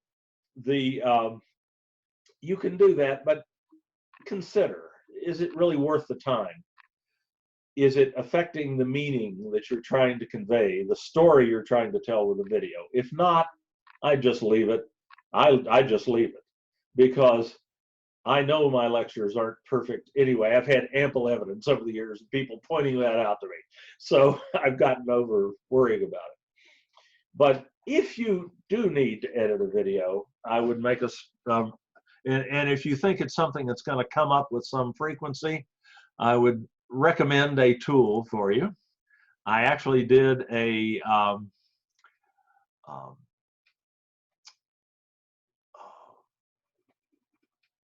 session. Sorry, losing my words. I actually did a session on this the other day. The tool is called Camtasia, and this is what it looks like. It looks a little bit like that YouTube editor. This is the editor in Camtasia, and it is just amazing what you can do with it. You can get it. Unfortunately, it ain't free. It ain't even close.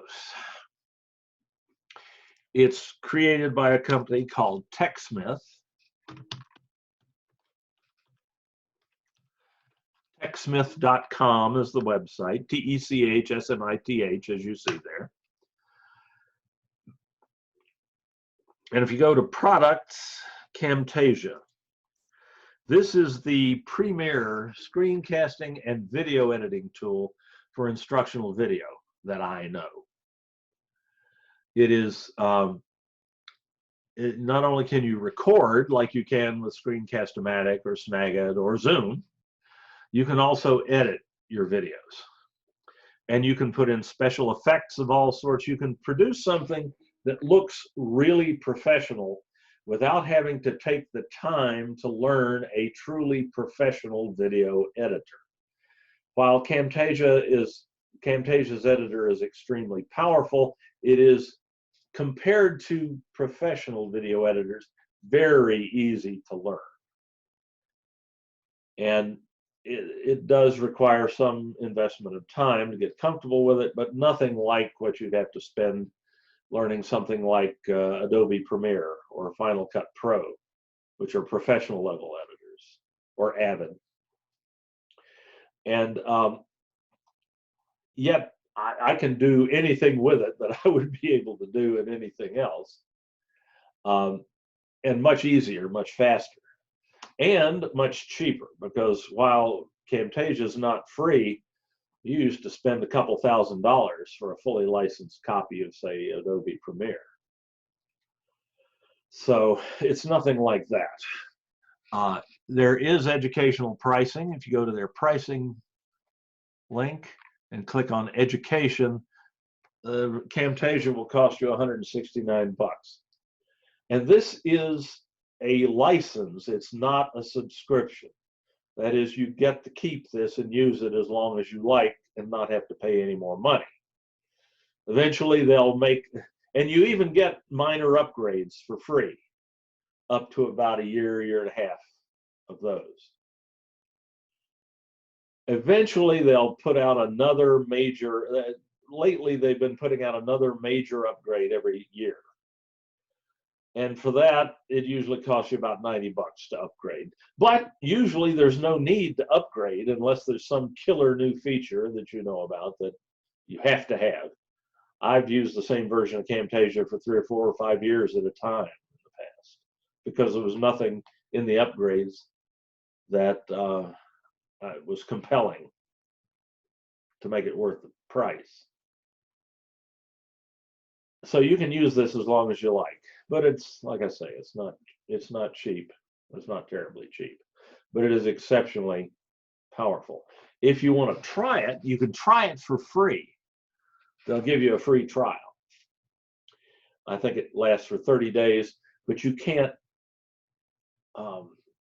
publish from it. You can do all the editing and so on and view the results, but you can't publish it to the web from the free version. You have to buy it if you want to do that.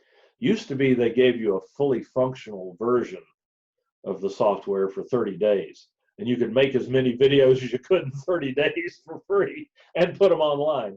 They realized they were giving a little too much away there.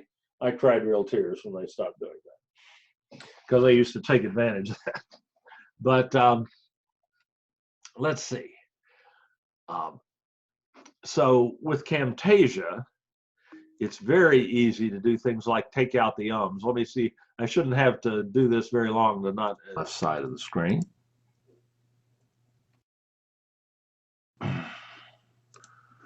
Find the recording that you desire by the date and time that it was made, and click on the link to the recording. Oh geez, I was just too good there. Let me see. I can usually tell the ums by looking at the waveforms down here. They have a very nasty appearance. And the period's already there. Shoot. This looks like one. Another sentence out of that. There was an there. Let's see, I can magnify this timeline. so I can see the sounds here on the timeline. And let me pull this track up a little higher so you can see it a little better. And can't really magnify it anymore. Let's see. Another sentence out of that. Ah, no, there's the right there. Yep, that was it. That was one of those breathy as I was thinking. So I got to get rid of that. Well, I have my little playback cursor here. I just put it just before the and I use these little in and out points, they're called, or ear. I like to say ears on the playback cursor. I just pull that ear out and I highlight the section of the video that has the video track that has the in it, and I right click on it and I say silence audio. And then I back up a little bit and another sentence out of that. The is gone. So that's how you do that in Camtasia. You can also do many other fascinating things. You can zoom in on things in the video. You can, and then zoom out. You can add titles to the video, text over top the video. You can have multiple videos playing at the same time, beside one another, or overlay one on top of the other, like a picture-in-picture. Things like that. You can do all sorts of special effects. You can do all sorts of transitions between clips. You can stick different videos together to make a complete video production. You can insert videos within other videos and so on. Just a wide variety of stuff. There is I did do a session on this the other day. It was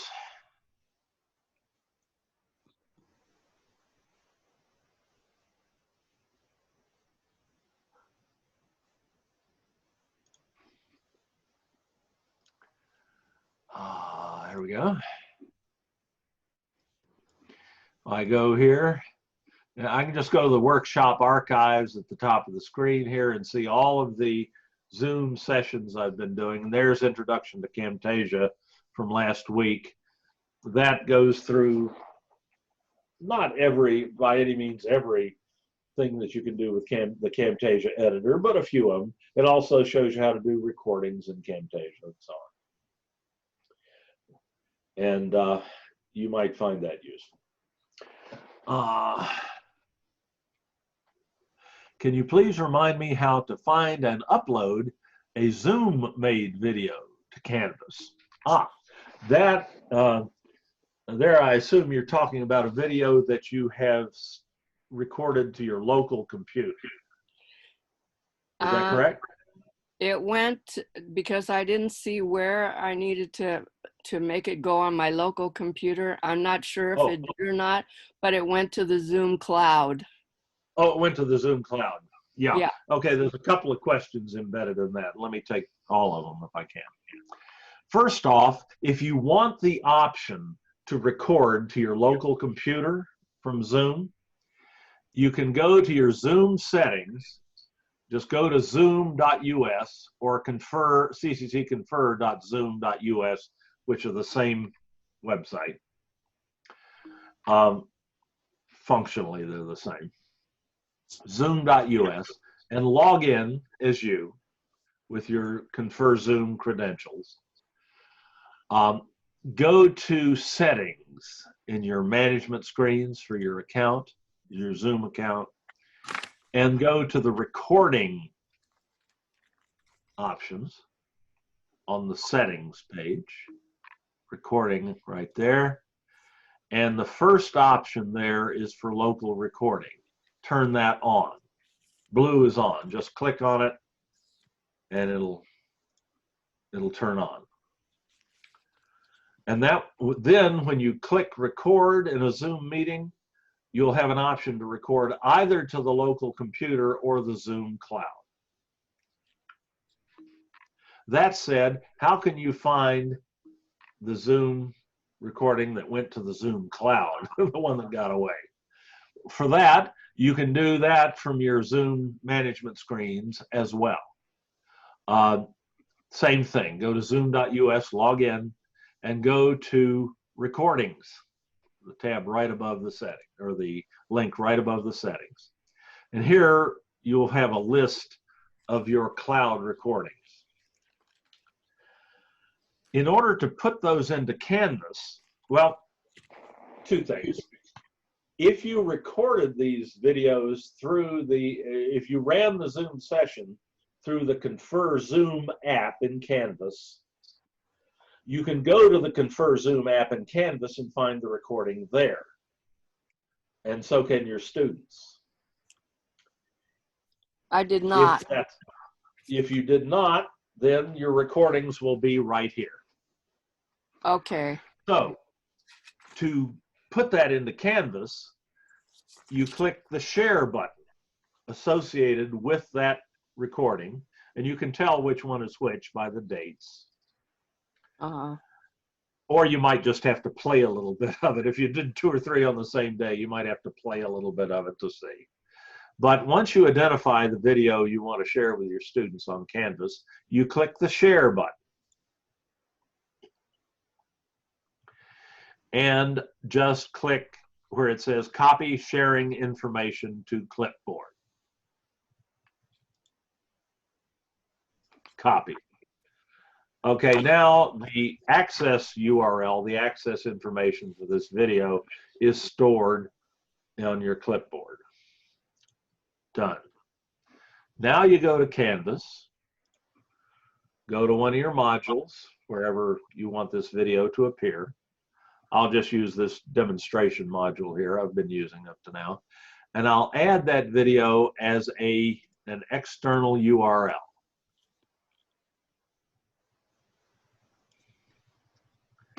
I'll paste that sharing information that I copied to my clipboard into the URL box, and then give the link a name, like Zoom video from Zoom Cloud.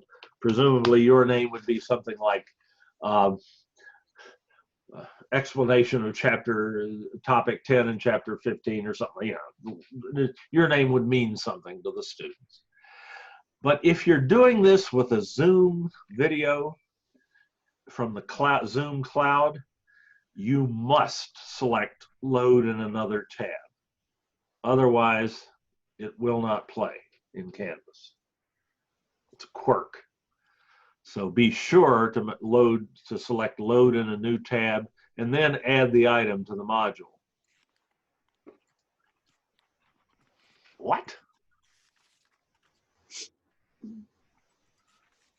Huh.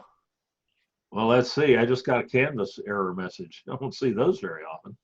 Let me click that and see if it worked anyway. No, it's not a page. I wasn't trying to embed a page. I was trying to put in an external URL. Oh my. I don't know if this is Canvas or my Chrome web browser glitching here.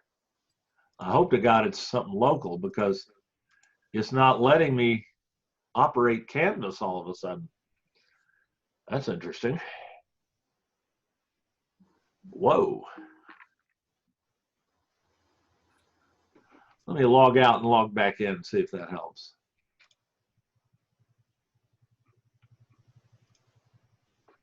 Yike.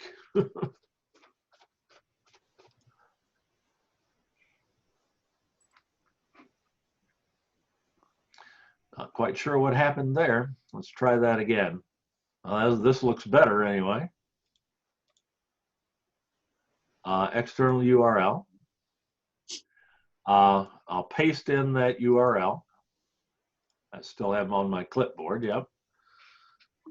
Zoom recording. That's not ZOOM, not ZPPM. God, I should have learned to type. I guess too late now. Zoom recording from Zoom Cloud. Load in a new tab, add item. Okay, no error messages that time. Now let's try this. Ah! Uh-oh. Uh-oh.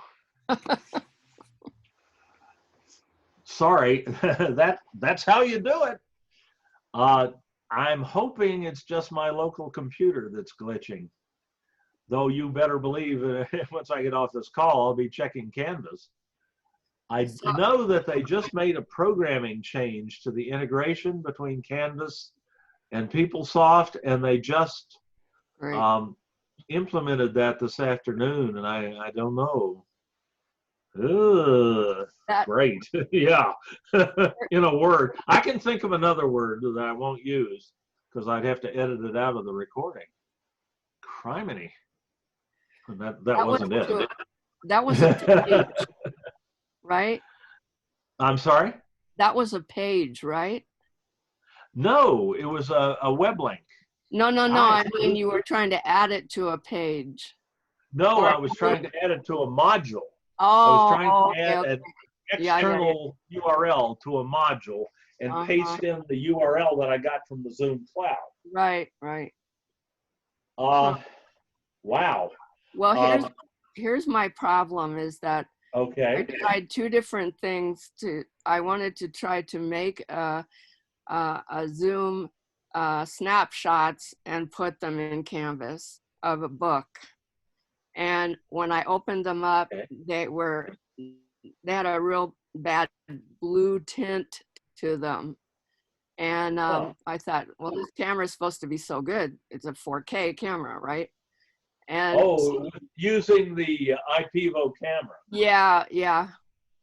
So then I decided to just keep moving it in Zoom to make a little movie.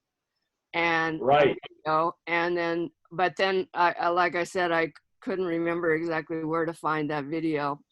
So that's where you find it. Okay. No, so the thing is that I have all these pages to copy from one chapter. And so I took photographs of them. And that's why I'm saying this is a problem with the photographs not opening up and having to download, because it turned out to be 30 photographs. And then I would have to put them each in a file, right? Right, individually. Well, actually not. You could put them in a PowerPoint presentation and have them all in one file. That's one possibility. But I'm going back. The snapshot on the Zoom camera should have worked. Shoot. Interesting. Were you using the IPEVO visualizer software? Right. Yes. Rats. Well, no, I don't have that particular camera model, so I can't check it out myself, but that should have worked. Huh.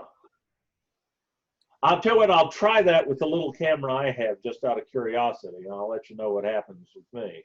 Yeah, I've got an older model, but still, you should be able to. The idea you had about the video was probably the easiest way to do it, which is to just show the page in the video for a few seconds, and then turn the page and just do that until you've gone through because the students can always pause the video and read the page and then go forward.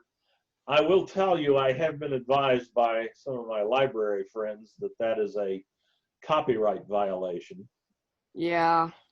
It wouldn't stop me from doing it. I'll tell you that. Well, if I had a situation where my students didn't have the textbook,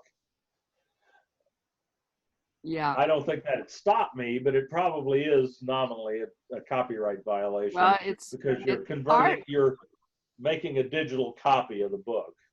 But it's only a part of a chapter, and I thought there was like it had to be a certain percentage of the whole before it was a copyright problem. That's an argument you can make if you get a takedown notice from the owner of the copyright. You can't. Copyright law is made on a case-by-case basis. Right, I know. If a copyright holder sees something they don't like online, they can complain and send you a cease and desist notice. Right. And if you think you're in the right, you can fight it, which means hiring a copyright lawyer and so on. So nobody ever fights it, except complete idiots. And so you can't be certain. There's no guarantee that if you use, say, 10% of the book, and you put that online, that you're okay. There's nothing in the law that says that. It's a custom that is often considered to be valid and is sometimes allowed in a copyright trial, and sometimes it's not. Yeah. And you can't afford to go to trial anyway. So it's always a risk. But if you put it in Canvas and only your students see it, the chances of anyone ever actually complaining are minuscule. Put it anywhere else, just in Canvas. Yeah, so right. You sure wouldn't want to put it anywhere else. If you only put it in Canvas, the chances of getting caught are minuscule. Uh-huh. Okay, well, so that's one of those situations where you have to make a value judgment as to how much risk you're going to accept. Right. Right. Okay, that's I'm giving you as my understanding of it. I'm not a copyright lawyer, so don't take that to the bank. But that's how I would feel about it. Now, but still, that video should work. And if it's up on the Zoom cloud, you can get it into Canvas in exactly the way I was showing you here, except that Canvas is glitching right now. And I got a feeling it's probably my computer, my web browser that's glitching. I guess I can try that by going in another web browser.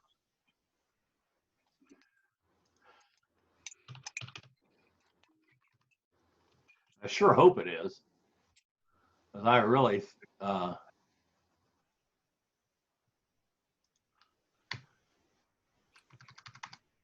I just thought of something, Dave. Yeah. You're recording this, and we just had this discussion, and it's going to That's all right. I'm fine with that. You're fine. You may not be. Yeah. I can go in and take that out if you like. Okay. I can edit that using that. Okay. But the chances of anybody ever seeing that in this video are really small too. But I'll go in and edit that out for you to make you more comfortable. All right, let's try this again. I'm going to add a external URL. And I'm going to paste that. I think I still have that. Yep, there's that. Page name is video from Zoom Cloud. Load it in a new tab. Add the item. Oh, wait a minute. Oh, wait a minute. I got a feeling I know what this might be.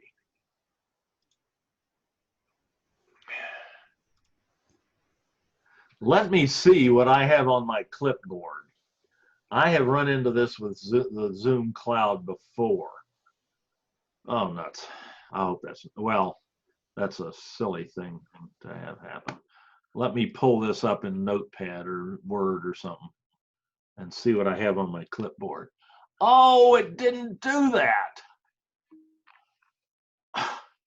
What I need, the problem we're having is that that's what I need, and Zoom put all this stuff.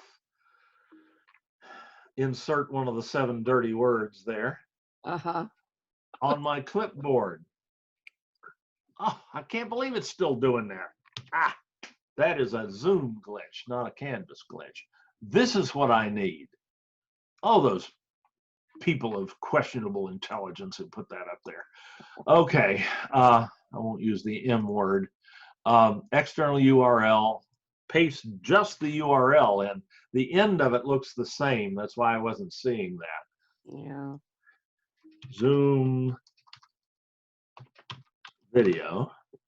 Load in a new tab. I still have to do that. And click Add Item. No error this time. Now, if your student, if I publish that, if your student clicks on this link and opens a new window, then the video comes up and they can play it. Uh-huh. Okay, that's how you can link that Zoom video that you made of the textbook into into your Canvas course. What you can't do, unfortunately, is do that embed trick that I showed you with YouTube. Embed it into a page, because the Zoom cloud doesn't provide you with an embed code, or I've never been able to find it. So you have to put it in a web link.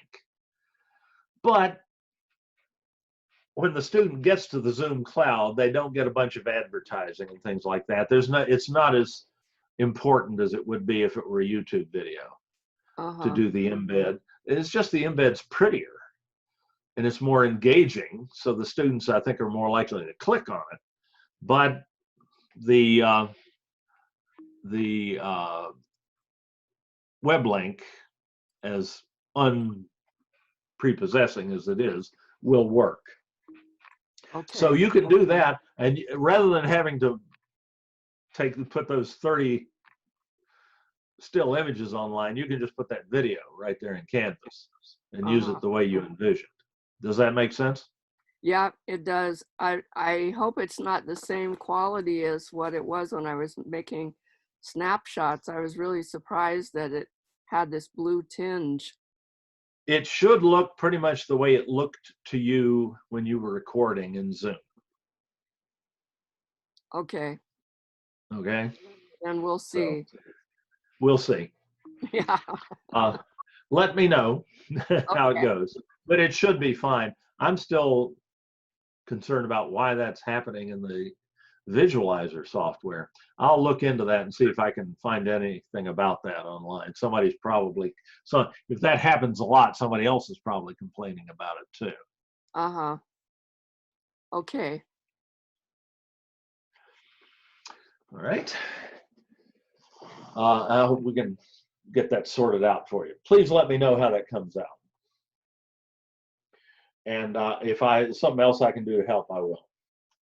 All right, and I've got one more question from Matiku, who's been waiting patiently. Which technology can I use to make a documentary describing a video or picture to share on YouTube?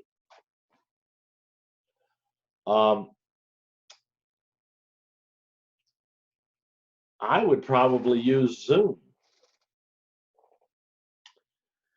Because when you record in Zoom, you can record both your face and your speech, and then you can share your screen and you can share the picture as well, or you can play a video during a Zoom session. If you do play a video during a Zoom session, be sure to select the share option.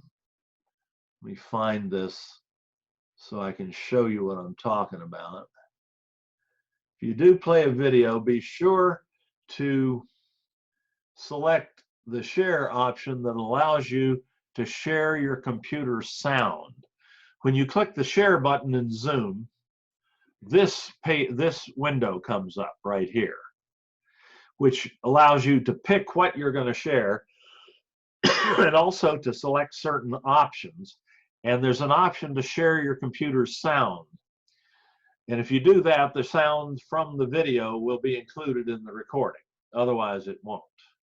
So be sure to check that option before you click the second share button to actually activate the share. But once you do that, you can play a video and you can talk over it and talk about it. Pause the video and talk about it, or even talk over the soundtrack in the video. You can do one of those director narrations of a movie that you've maybe seen, where the director and some of the actors are talking about the making of the movie and so on. You get those videos on DVDs sometimes. You can do that sort of thing with Zoom. And you can record all of this in Zoom to the local computer. and then you can upload that recording to YouTube. To record it to upload it to YouTube and all that, we've seen how to record, how to upload videos to YouTube and so on, but I do have a tutorial that covers that process from end to end, and it is on our on-demand website.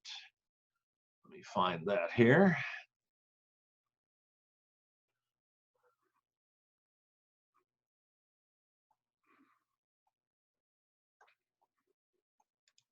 Here we go. On demand at SDCCD. Just search for Zoom, or if you want to go right to it, search for Zoom recording. You won't have to go through as many videos to find the one you want. Zoom recording. Here's recording to your local computer in Zoom and loading the recording onto YouTube. So I covered almost all of that today in this session, but this this recording is now we're at the 3 hours, a little over 3 hours in on this recording. This tutorial is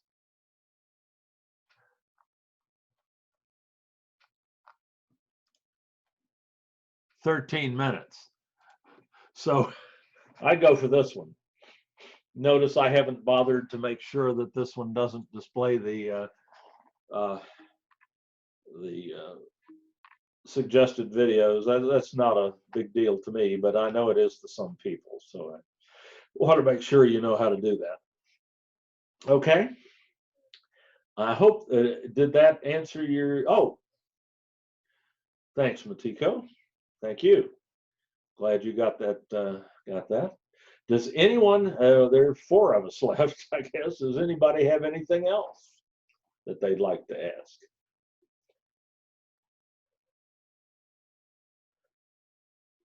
And Vicki, before I put this one up, I will edit out that little conversation we had.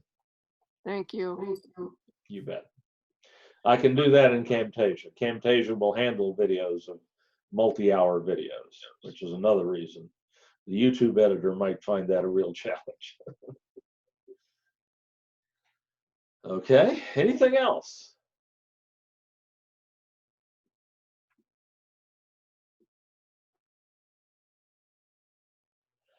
Yes. Oh, hearing none, I'll go ahead and stop my share. And wish all of you a wonderful evening and an approaching weekend, such as they are these days. And I will see you soon, I hope. Most of you are regulars, so you wouldn't still be here. So I'll see you soon. Take care. Thank you. Bye-bye. My pleasure. Thank you for coming and staying.